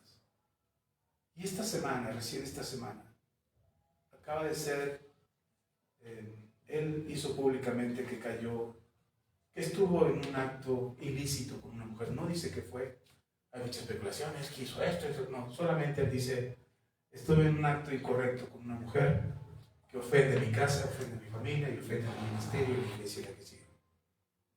Él lo confesó públicamente en la iglesia, con su grupo de ancianos de la iglesia. Y lo hizo con toda la humildad que se pueda, con todo el arrepentimiento que se pueda. Ya fue quitado de su cargo, ya fue quitado de su responsabilidad en la iglesia. Han pasado muchas cosas de ahí, han hecho leña de este árbol caído. Es un pilar, o era un pilar en la enseñanza bíblica, en el estudio bíblico. Maestro de muchos pastores, testimonio de muchos ministerios, pero finalmente cayó. Cayó en un acto, él dice un acto ilícito, no sabemos hasta qué grado, hasta qué punto llegó, cuánto sucedió, cuánto tiempo lo estuvo cometiendo, no dice, pero lo confiesa. Y he escuchado de todo acerca de este hombre. Que hereje, que pecador, que siempre lo fue, que quién sabe qué. Pero también he escuchado la otra parte donde se le ha cubierto en amor y se le ha cobijado con amor. Y se está buscando y se espera su restauración. Pero él dijo algo en una parte de su testimonio y su confesión. Dice, yo lo único que espero es que la misericordia de Dios se extienda hacia mí y yo pueda encontrar un verdadero arrepentimiento. Un arrepentimiento que cambie mi vida y que no afecte ni a mi familia, ni a mi esposa, ni a mis hijos. Lo comparto porque uno pudiera pensar, ¿y esto en qué le beneficia a este pastor? ¿Esto en qué le ayuda a este pastor? ¿O por qué fue que Dios permitió que esto pasara? ¿Dónde se cumple esta parte?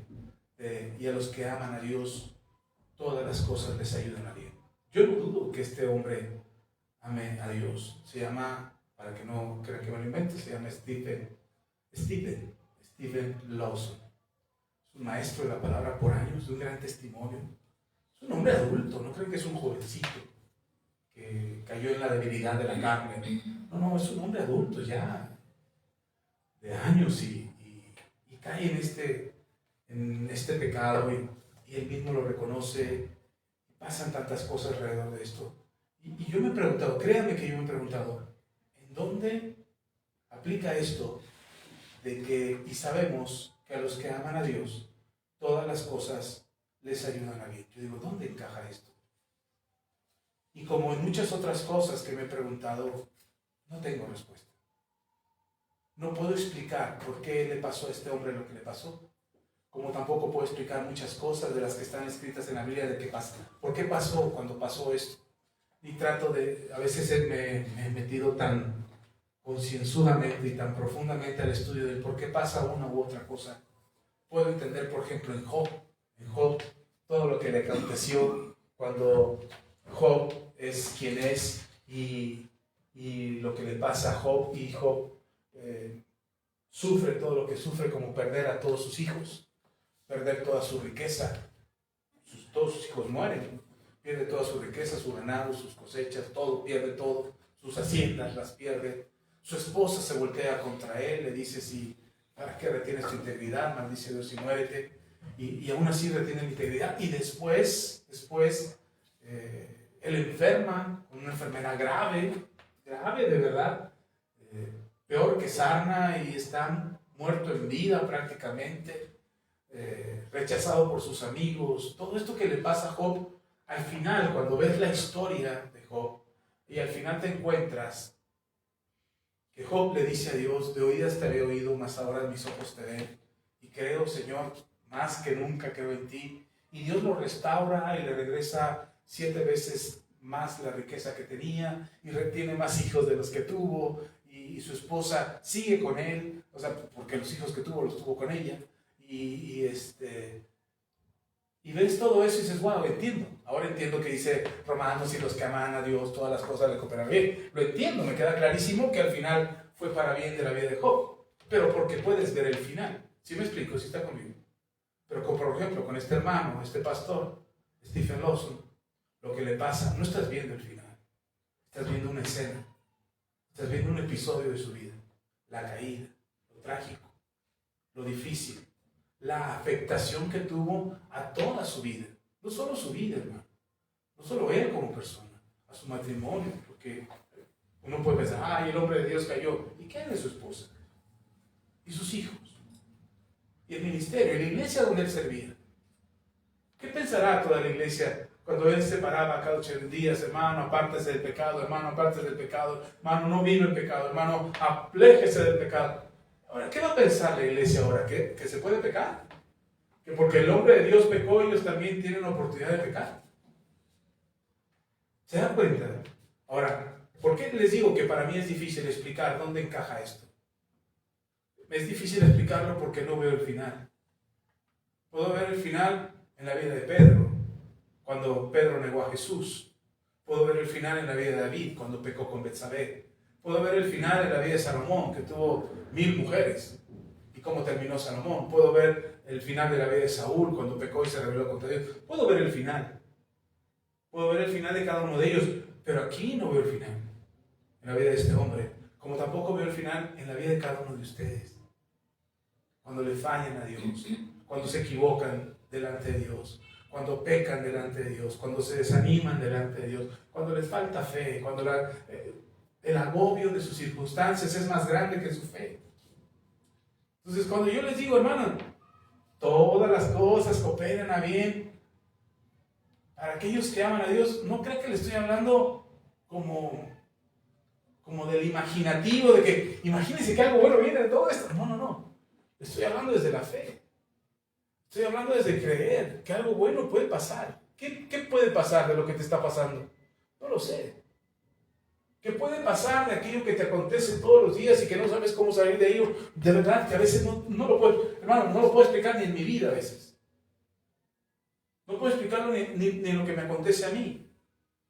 Pero lo que sí puedo asegurar es que por la fe podemos creer que a los que aman a Dios, todas las cosas les ayudan a bien. Entonces ahora lo único que tenemos nosotros es entender que el amor que tenemos por Dios, ojo, y como dije hace un momento, este amor que tenemos por Dios es porque Él nos amó primero. Amén. Entonces, Dios me amó a mí, puso un propósito en mi vida, y entonces lo que vaya aconteciendo en mi vida tendrá un propósito para bien. Amén. Si me sigue, si está conmigo. Ve hasta dónde es el amor de Dios. Tú puedes ver tu circunstancia ahora y decir: ¿cómo esto me va a ayudar a ver, Dios? Explícame, por favor. ¿Cómo esto tiene que ver para bien en mi vida? Y Dios dice: aguántate tantito, todavía no has visto el final de la historia. Pero si tú le quieres encontrar una explicación ahora, en medio de tus circunstancias, muy probablemente no la encuentres.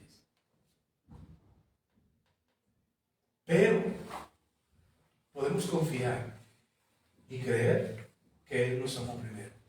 Y por cuanto Él nos amó primero, lo que pueda acontecer en mi vida tiene que contribuir para bien, tiene que contar para bien en mi vida. Ok, sigo leyendo, versículo 29.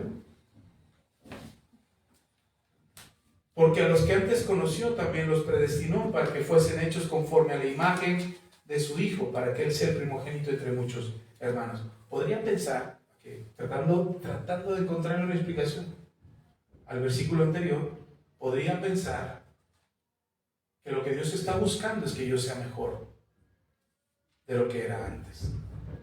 ¿Sí me explico? Podría pensar que lo que ahora pasó en mi vida, o lo que ahora está pasando en mi vida, es porque Dios tiene planeado que yo sea mejor de lo que era antes. Ya eras bueno ayer, eras buena persona ayer, eres un pan de Dios ayer. Bueno, pues hoy Dios quiere que seas un pan de Dios relleno. mejor de lo que eras ayer. ¿Sí me explico? ¿Sí está conmigo? Entonces, muy seguramente, muy probablemente, no quiero usar probablemente porque queda a la estadística, a la probabilidad. Quiero asegurarme de que lo que nos ha acontecido hasta el día de hoy tiene que ayudarnos a ser mejores que ayer.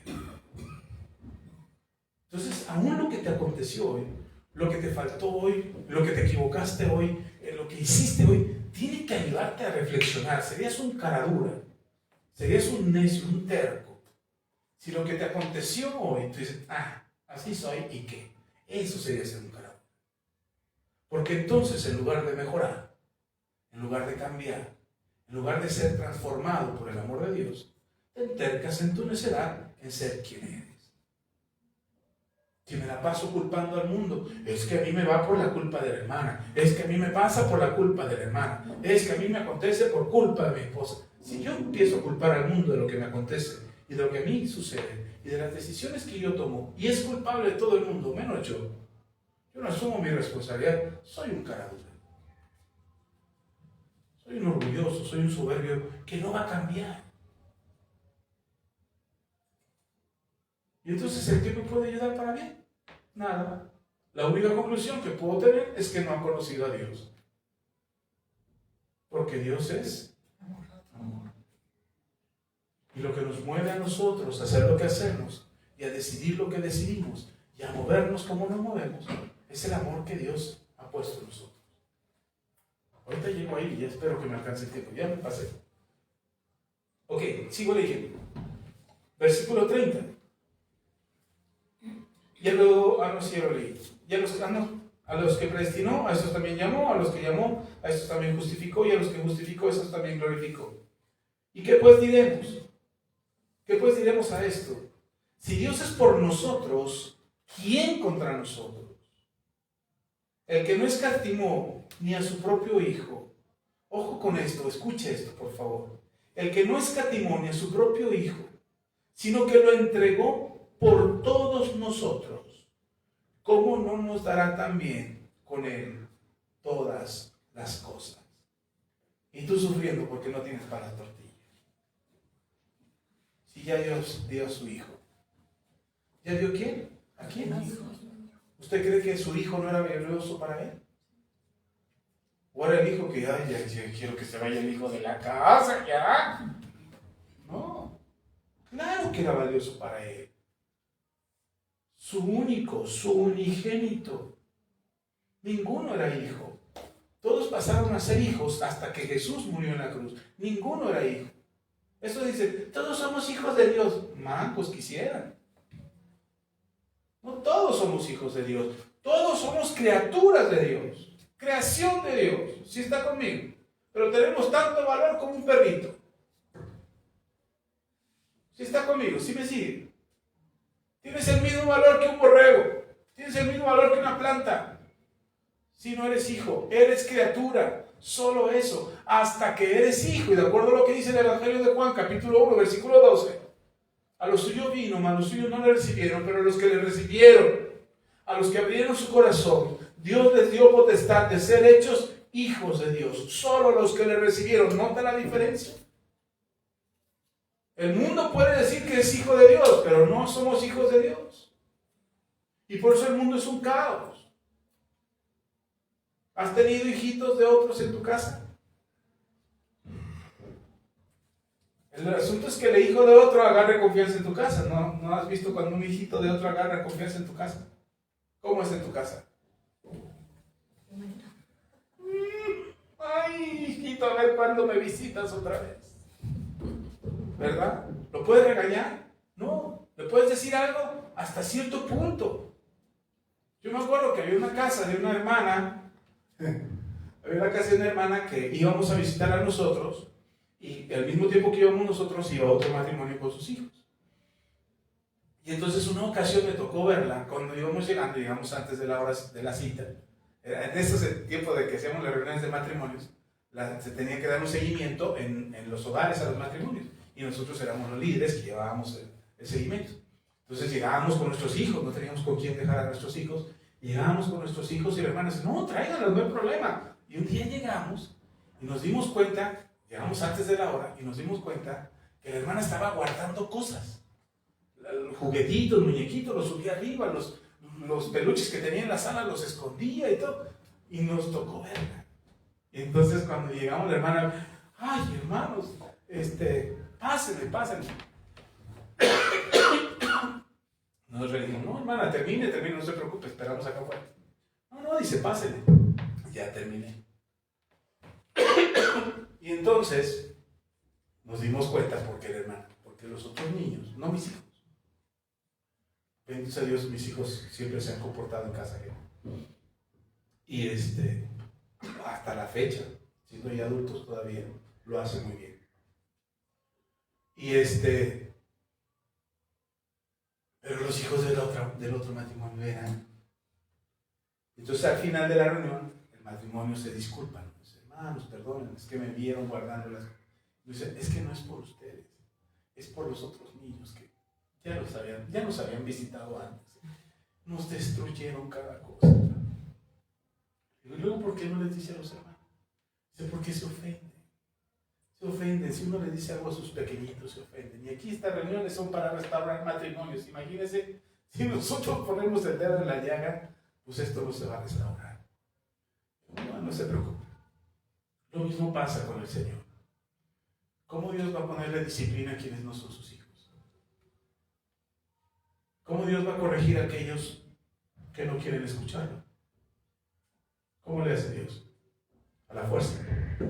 Si así ya, para muchos, Dios es un Dios tirano, Dios es un Dios vengativo, Dios es un Dios de odio. Ahora imagínense si Dios disciplinara a todos. Por eso hay una frase que me gusta mucho, que dice, Dios protege a sus hijos y cuida de los tontos.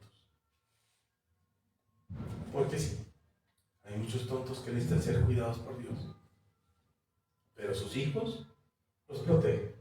¿Está conmigo? Okay. ¿Por qué me desvié tanto? Sigo, porque si no, ya no me va a alcanzar el tiempo. Bueno, de por sí. Versículo 32, vuelvo a leer el 32. El que no escatimó ni a su propio Hijo, sino que lo entregó por todos nosotros, ¿cómo no nos dará también con él todas las cosas? ¿Se dan cuenta que Dios no tiene por qué restringir cosas a sus hijos? Este es un consejo para ustedes. No vuelva a orar, Señor, si tú quieres. No vuelva a orar así. ¿Dios quiere o no quiere? Sí. Si ya dio su Hijo, si ya dio su Hijo por nosotros, ¿por qué no te daría lo que te hace falta? ¿Por qué no te daría lo que necesitas? ¿No será que hay algo que no está funcionando bien dentro de nosotros, que no estamos asimilando lo que Dios quiere darnos? Oramos, Señor, dame esto, y ya cuando yo va a obrar, no, pero así no.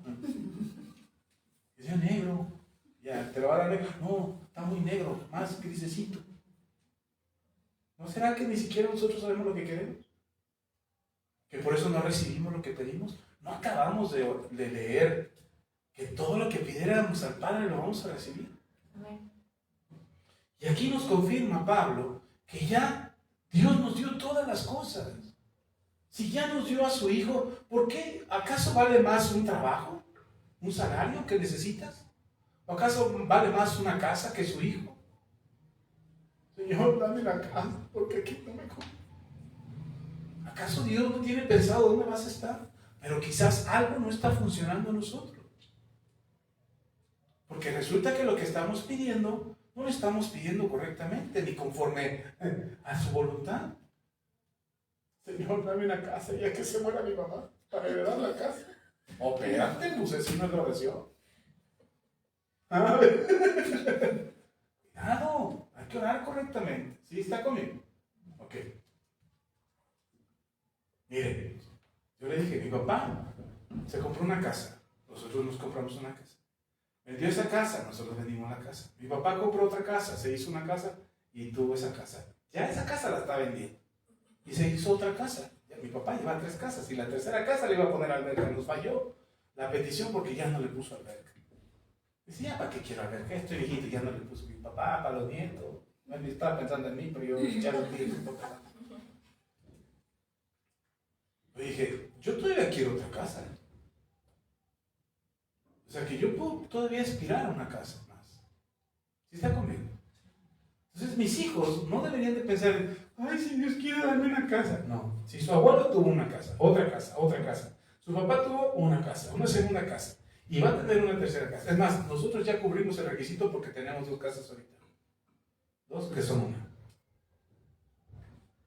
Entonces, mis hijos no deberían estar tronándose los dedos por si algún día van a tener casa o no.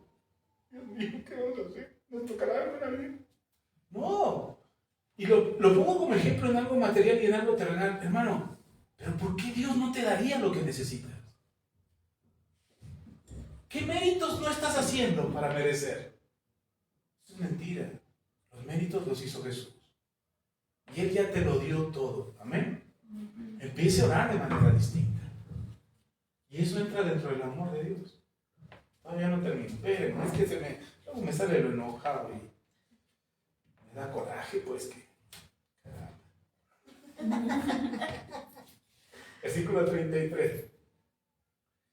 ¿Quién acusará? ¿Quién acusará a los escogidos de Dios? ¿Quién te va a acusar delante de Dios? Todavía Job lo acusó Satanás. ¿Se acuerdan? En la escena está Dios con sus hijos, los ángeles, y se aparece ahí Satanás. Y le pregunta a Dios, ¿dónde viene Satanás? De la tierra, de andar por ella. ¿Ya viste, has considerado a mi siervo Job? ¿A mi siervo Job? Dice, no, tú porque lo proteges, por eso me lo echas por delante. Quítale la protección. Dice la Biblia que Satanás fue caído del cielo y que ahora el acusador que estaba delante de Dios, acusándonos delante de Dios, que era el único que llegaba, ¿ya viste a tus hijos que se dicen tus hijos y que son bien pecadores? Ahora ya no está solo acusándonos. Ahora está Jesucristo, el Hijo de Dios, el abogado de los santos. Amén. Entonces cuando Satanás llega y dice, ¿ya viste a los cristianos de ahí, los de la iglesita, esos que son bien poquitos ahí en otro lado? Que ni van luego. ¿Ya los viste? No, si te contara lo que acaban de hacer esta semana. No, hombre. Y antes Satanás podía hacer eso. Ahora, ¿qué cree quién está ahí? ¿Quién cree que recibe las noticias? Cuando viene Satanás a quererse presentar delante del Padre, Padre, ¿ya viste a los de Valle de Chalco? ¿A los de Manto Nuevo? Ahora que llovió un montón, ¿ya has visto cómo se estaban quejando? Yo los oí, con estos oí. ¿Ahora quién recibe las noticias? Jesús. Y dice, ¿qué estabas diciendo, perdón? No te dije, ¿qué estabas hablando de mis hijos? ¿Qué estabas hablando de mis ovejas? Pero contigo no es la bronca, Jesús, espérate. Hablo con el Padre. No, es que tienes que hablar conmigo. Todas tus acusaciones primero tienen que pasar conmigo. Porque yo soy el que va a hablar con el Padre, tú no. Tú ya no puedes hablar con el Padre. Ahora soy yo el que habla con el Padre. Y Satanás sí dice todo lo que quiera. Habla de ti, hermano, habla hasta de lo que no hiciste. ¿No? Y ya le puse una semilla para que odie a su vecina. Ya le llevé un chisme ahí para que le guarde recordadas. Si vas a ver la próxima semana va a estar en el chisme ahí. ¿Sabe qué hace Jesús? También por esos pecados morí. Amén. También por eso morí. Pero todavía no lo hace, por si lo hace. Entonces, abogado tenemos delante de Dios, dice la palabra, a Jesucristo, el justo. Amén. Amén. Y entonces dice Pablo, ¿quién nos va a acusar? ¿Quién va a atreverse a acusarnos? ¿Quién va a querer venir delante de Jesús y decirle, burla de pecadores todos esos que están ahí? ¿Quién se va a atrever, dice Pablo, si fue Jesús el que murió? No son mis palabras, son palabras de Pablo. ¿Ves? Dice, versículo 33, ¿quién acusará a los escogidos de Dios? ¿No es Él el que justifica? ¿Quién? ¿No es Dios el que te justificó? Si Él es el que te justificó, ¿por qué te va a acusar? ¿Qué le está diciendo al Padre? ¿Te equivocaste? ¿Andas justificando a cualquiera? ¿A cualquiera invitas a la casa? Si antes a mí ni me aceptabas, ahora metes pecadores por todos lados. Versículo 34. ¿Quién es el que te condenará? Si Cristo es el que murió, más aún, el que también resucitó, el que además está a la diestra de Dios, el que también intercede por nosotros. Amén. Bendito Dios, este es el amor de Dios. Puede ser el peor de los pecadores, hermano. Somos los peores pecadores que hay sobre la tierra. Y dice Pablo, ¿quién te puede condenar? Pues mi vieja, pastor, mi vieja es la que está condenando. Usted lo ganaste a pulso, padre. Pero delante de Dios, no somos condenados, somos perdonados. Este es el amor de Dios. Si lo alcanza a entender. Si alcanza a entender lo que Jesús hizo en la cruz. Alcanza a comprender que su sacrificio no fue para un momento, ni para un pecado. El sacrificio de Jesús fue para toda la vida, para todo tiempo. Porque en esto consiste su amor. En que dice Romanos capítulo 5, versículo 23, que estando muertos en nuestros delitos y pecados, Cristo murió por nosotros. 5:8, perdón. Romanos 5:8. Pero sigamos leyendo aquí, en el capítulo 8. Ya quiero terminar. Dice, versículo 35. Y esta es la parte a la que le quería llevar. ¿Quién nos separará del amor de Cristo? ¿Quién nos separará del amor de Cristo? ¿Qué pecado tan grande puede separarte del amor de Dios? ¿Qué pecado tan grande que cometas puede separarte del amor de Dios en tu vida? Dice Pablo, contesta Pablo con otra pregunta. ¿Quién nos separará del amor de Cristo? ¿Tribulación? ¿O angustia? ¿O persecución? ¿O hambre? ¿O desnudez? ¿O peligro? ¿O espada? ¿Algunas de estas cosas te pueden separar del amor de Cristo? Dice el apóstol Pablo, contesta, como está escrito, por causa de ti somos muertos todo el tiempo, somos contados como ovejas de matadero. Antes, en todas estas cosas somos más que vencedores por medio de aquel que nos perdonó, dice que nos perdonó, que nos justificó, que nos santificó, que nos limpió, que nos lavó, que nos llamó, dice que nos amó. ¿Nos qué? Nada es más grande, más fuerte, más poderoso, más eterno que el amor de Dios. Nada. ¿Qué es lo que nos hace permanecer en Dios? Su amor. ¿Qué es lo que nos hace estar limpios del pecado? Su amor. ¿Qué nos hace ser mejores personas, mejores cristianos, mejores hijos de Dios? Su amor. ¿Sí está conmigo? Por eso la importancia de permanecer en el amor de Dios.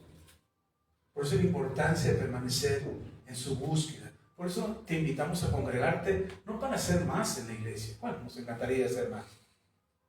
Pero no es esa la razón. No es para llenar los lugares vacíos. Es para llenarnos de su amor. Y vivir constantemente en su amor. Y que a ti no se te olvide de ninguna manera y en ningún momento se te olvide que Él te ama y que es por su amor que tú persistes. Sigamos, dice, vuelvo a leer este versículo. Antes, en todas estas cosas somos más que vencedores por medio de aquel que nos amó. ¿Cómo vencemos el pecado, la tribulación, la angustia, el sufrimiento, la escasez, la espada? ¿Cómo lo vencemos? Por su amor. Amén. No por fuerza de voluntad, no por capacidad espiritual, no por dones espirituales, no por talento espiritual, no por conocimiento espiritual. Lo vencemos por su amor. Todo aquello que se opone a nuestro crecimiento espiritual, lo vencemos por su amor. Todo aquello que nos quiera apartar del amor de Dios, lo vencemos por su amor. Todos los espíritus principales, huestes, potestades, demonios, chamucos, satanás, chancludos, quien sea, chaneques, enanos, lo que sea que se te aparezca, todos lo vencemos por amor. El amor de Dios en nuestras vidas. Amén. Amén. Ahora, por eso, ¿tú puedes orar por un enfermo? Sí. ¿Por qué? Porque tienes el don. Por el amor de Dios. Por amor, el amor de Dios que tiene por ti y que tiene por el que vas a orar. ¿Sí me explico? ¿Sí está conmigo? Entonces, cuando tú retienes una oración, cuando dices, ay, no voy a orar por este porque, ay, me cae gordo. y retienes una oración, el amor de Dios no fluye a través de ti. Lo retienes, contienes el amor. Cuando no perdonas a alguien, en lugar de que el amor de Dios fluya a través de ti, tú retienes, contienes el amor de Dios. Entonces el amor de Dios ya no se extiende, ya no se expande, ya no se extiende, ya no sana, ya no restaura, ya no ayuda, ya no bendice, ya no edifica. ¿Sí están conmigo?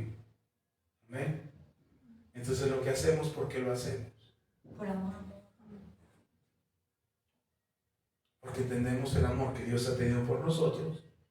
De esa misma manera nosotros actuamos en el amor de Dios. ¿Amén? Bien. Sigamos. Versículo 38. Por lo cual, dice el apóstol Pablo, por lo cual estoy seguro que ni la muerte, ni la vida, ni ángeles, ni principados, ni potestades, ni lo presente, ni lo porvenir, ni lo alto, ni lo profundo, ni ninguna otra cosa creada nos podrá separar de la santidad de Dios. No, perdón. Nos podrá separar de la bendición de Dios. Nos podrá separar, ¿de qué dice ahí? Del amor. Nada nos puede separar del amor de Dios. ¿Un espíritu puede separarte de la prosperidad? ¿Un chamuco, un demonio puede separarte de la prosperidad? Sí. ¿Cuántos cristianos pobres hay? ¿O no? Un montón de cristianos pobres. Por una oposición de espíritus, de demonios, de principados, de potestades que impiden que tú prosperes. ¿Sí está conmigo? Amén. ¿Pero te puedes separar del amor de Dios? No. Ni uno solo. Ni Satanás mismo. Por más argumentos que tenga contra ti, por más que tenga en su agenda y fotografías y videos que diga, mira, aquí lo filmé. Por más que haya de eso, no puedes separarte del amor de Dios. ¿Está conmigo? Entonces, ¿por qué nos preocupamos tanto por las cosas de este mundo? Si todavía no alcanzamos a entender lo que trasciende este mundo, que es su amor. Todavía nos mueven las cosas de este mundo, todavía nos preocupan las cosas de este mundo. Por eso el apóstol Pablo dice, para mí el vivir es Cristo y el morir es ganancia. Si me muero, me voy con Él. Si vivo, le sirvo a Él. De todas formas salgo ganando. Le preocupaba muy poco lo que fuera su vida, porque en realidad lo que le importaba era el amor que había en su vida. El amor de Dios que había en su vida. Amor que podía manifestar, que podía transmitir, que podía dar a generaciones. Hasta el día de hoy seguimos leyendo sus cartas. Y él decía, si me muero yo salgo ganando. Si vivo, sigo sirviendo. Y ganamos más juntos para el reino. Porque nada nos puede separar del amor de Dios. Dice 39. Ninguna otra cosa creada podrá separarnos del amor de Dios, que es en Cristo Jesús, Señor nuestro. ¿En dónde es ese amor? En Cristo Jesús, Señor nuestro. Voy a parar aquí. Ya me cansé. Me duele mi garganta. Voy a parar aquí. ¿Dónde está el amor de Dios? En Cristo. ¿Cómo experimentas el amor de Dios? Por medio de Cristo. ¿Cómo sabes que Dios te ama? Porque Cristo murió por ti en la cruz del Calvario. Y nada, no hay nada que pueda separarte de ese amor. Pastor, es que pequé tan grande. Y haces el drama y le lloras, sufres y te latigueas. Es que pequé. Ya lo decía la pastora al principio, arrepiéntete. Arrepiéntete de tus pecados. El amor de Dios sigue estando ahí. Pide perdón por tus pecados y pide al Señor perdón por tus pecados y Él te perdona. ¿Sí está conmigo? Amén. Y si tienes que resarcir el daño, resarce el daño. Si tienes que restaurar, restaure. Si tienes que buscar la reconciliación y la paz, búscala. Sí, no será fácil, pero Dios te perdonó. Si te arrepentiste, Dios ya te perdonó. Y si ya te perdonó, lo que sigue es restaurarte y corregir y resarcir el daño si fuera necesario. ¿Sí está conmigo? Esos son los frutos de arrepentimiento. O sea, ya el fruto de arrepentimiento no es el arrepentimiento. El arrepentimiento es el acto de pedir perdón a Dios por tu pecado.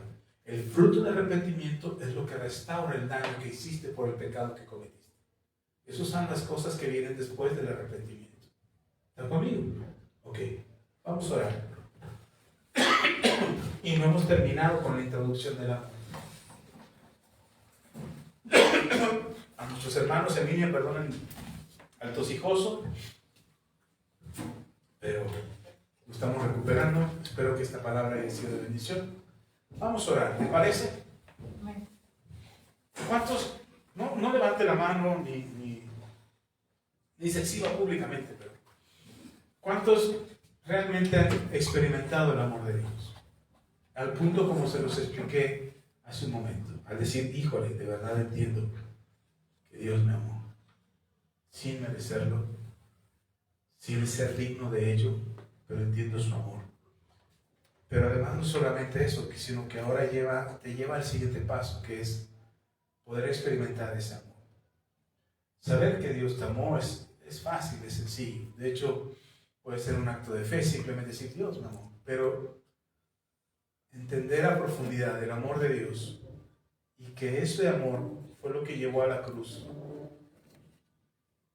a Jesús. Es decir, todavía no eras perdonado, todavía no habías sido perdonado, todavía no había sido Dios, todavía Dios no había hecho que tú nacieras en este mundo. Dios todavía no te creaba en este mundo materialmente. Y aún así Dios ya te había amado.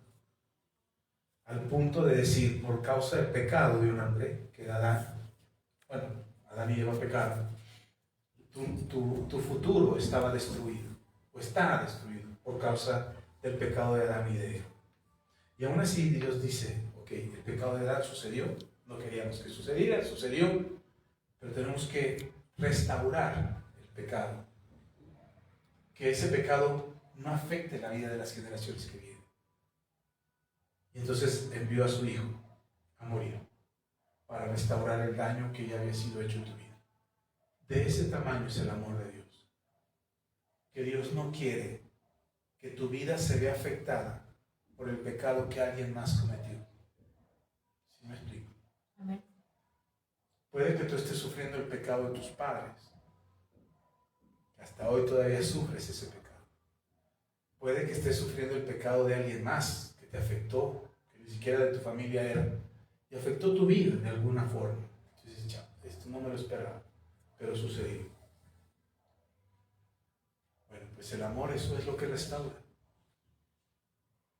Para que de alguna manera, lo que el diablo trató de hacer, al afectarte a ti por el pecado, el amor lo salve, el amor lo restaure, el amor lo sane, el amor lo cambie, para que tú puedas tener una vida plena. ¿Estás conmigo? Ok. Entonces vamos a orar por dos cosas. Yo quiero orar hoy para que tú puedas experimentar en verdad el amor de Dios. Esta semana, no sé, de alguna manera te vas a poner a chillar. Voy a orar para que chilles esta semana. Quizá empieces a chillar porque te machucaste el dedo, porque te dolió el estómago. Quizás empieces a llorar por un dolor físico sencillo. No te voy a pedir que te enfermes. Pero lo explico por esto, lo digo por esto, porque esta semana yo me enfermé.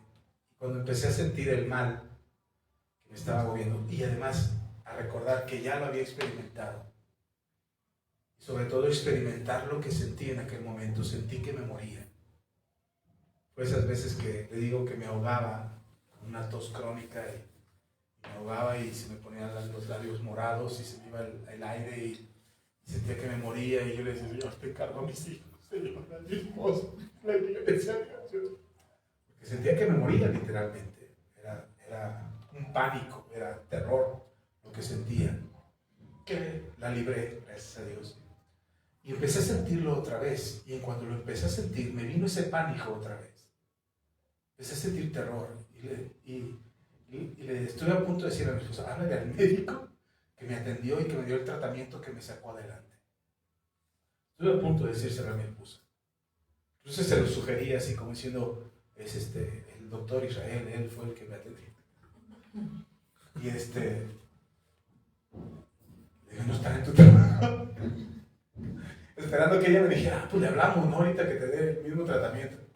Y luego la llevé al ISSSTE, a mi esposa, que la dieran de alta por lo de la cirugía en su brazo. Y la llevé al ISSSTE y pues ahí está urgencia. Yo también tengo derecho al ISSSTE. Y me dicen, pues, oye, ahí está urgencia. Le digo, sí. Y le decía, cárgame, arrástrame hasta allá para que no crean que estoy muriendo.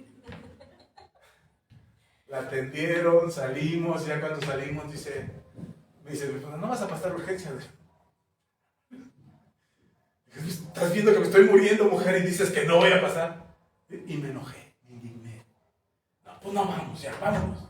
Y me vengo muriendo todo el camino, vengo manejando. Llegué a la casa y cuando llegué a la casa, empecé a llorar. Empecé a llorar de dolor, de tristeza, de angustia, de preocupación. Todos los males se me vinieron ahí, mis inseguridades y todo, y me puse a llorar. Y el Señor me dijo, Axel, yo te amo. Sí, Señor, ya llévame.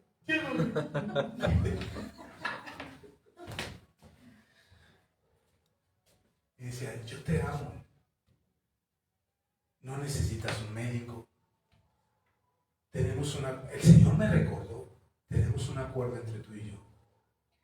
Tú me dijiste que cada vez que te enfermaras, si no era yo el que te sanaba, no seguirías vivo. Y ya te la perdoné muchas veces. Muchas veces has sido el médico y no he sido yo el que te ha sanado.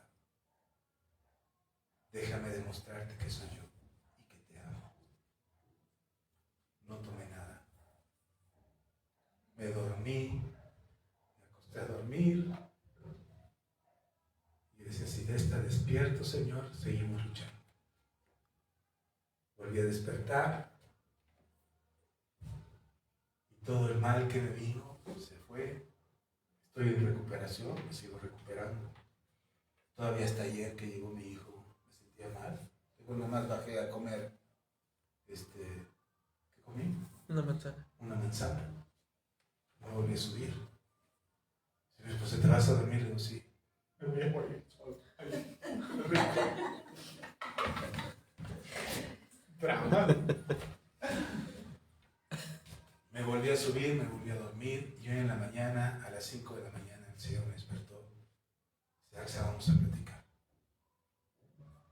De las 5 me puse a orar. Estamos platicando. Oré por todo. Oré por todos. Oré por mis hijos, por cada uno. Por sus defectos, por sus virtudes, por sus sueños. Por sus carencias, por lo que todavía no tienen.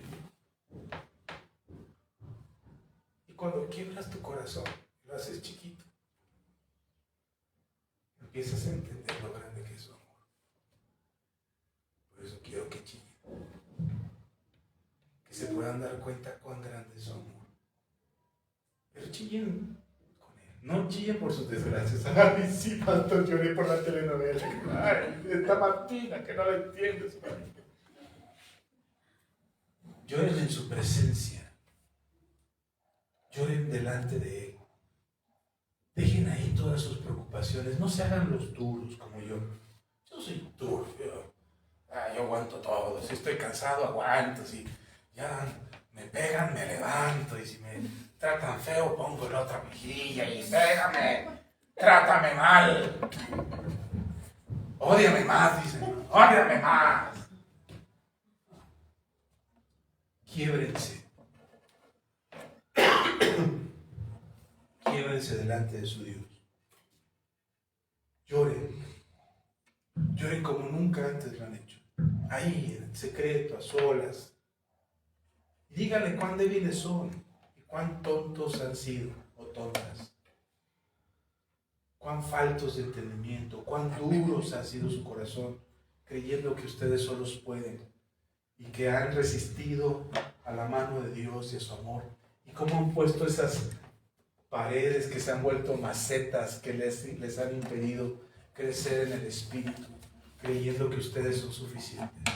Es un buen tiempo para quebrarse. ¿Sabe por qué? Porque en 2 semanas más vamos a celebrar el Yom Kippur aquí, que es el día del quebrantamiento. Y no vamos a hacer un show aquí porque vamos a transmitir en vivo. No vamos a hacer un show aquí de que, hermano, póngase a celebrar delante del Señor, aquí, todos aquí, haciendo mal de largo. No hacemos show en vivo. Pero usted ya sabe lo que es quebrarse delante del Señor. Y cuando yo le explique acerca del Yom Kippur, y por qué el Yom Kippur, y por qué el quebrantamiento delante del Señor, usted podrá quebrarse con todo su corazón y decir, Señor, sí, ya entendí. De verdad, Señor, no puedo seguirme haciendo el duro, te necesito, me haces falta. Eres tú mi fuerza, eres tú mi ayuda, eres tu Dios en mi vida. Amén. Amén. Vamos a orar. Dios, gracias. Gracias por tu palabra. Y gracias por tu amor. Gracias, Dios. Porque eres tú quien nos sostiene. Eres tú, Dios. Eres tú y solo tú, Dios. Oh, Padre, ¿cómo somos necios que rechazamos un amor tan grande como el tuyo? ¿Cómo somos tercos en nuestro corazón y soberbios en nuestro espíritu para oponernos a experimentar y a vivir este amor tan grande que tienes por nosotros? Gracias por tu amor, este amor inagotable, esta misericordia manifiesta hacia nosotros por medio de Jesucristo nuestro Señor, que se entregó a sí mismo por amor. Somos tu iglesia, somos tus hijos. Y como iglesia y como hijos tuyos, Señor, experimentamos tu amor inagotable,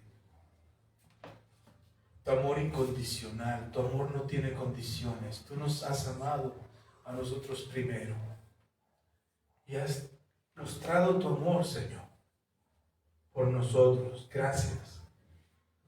Gracias, Señor. Te pedimos en el nombre de Jesús que tu Espíritu Santo hable con tal claridad a nuestro corazón, que quede arraigada esta palabra en nuestro ser para recordar que no hay nada que nos pueda separar de tu amor, absolutamente nada. Eres tú, Jesús, quien lo hizo en la cruz. Eres tú, Jesús, quien se entregó a sí mismo por amor a nosotros.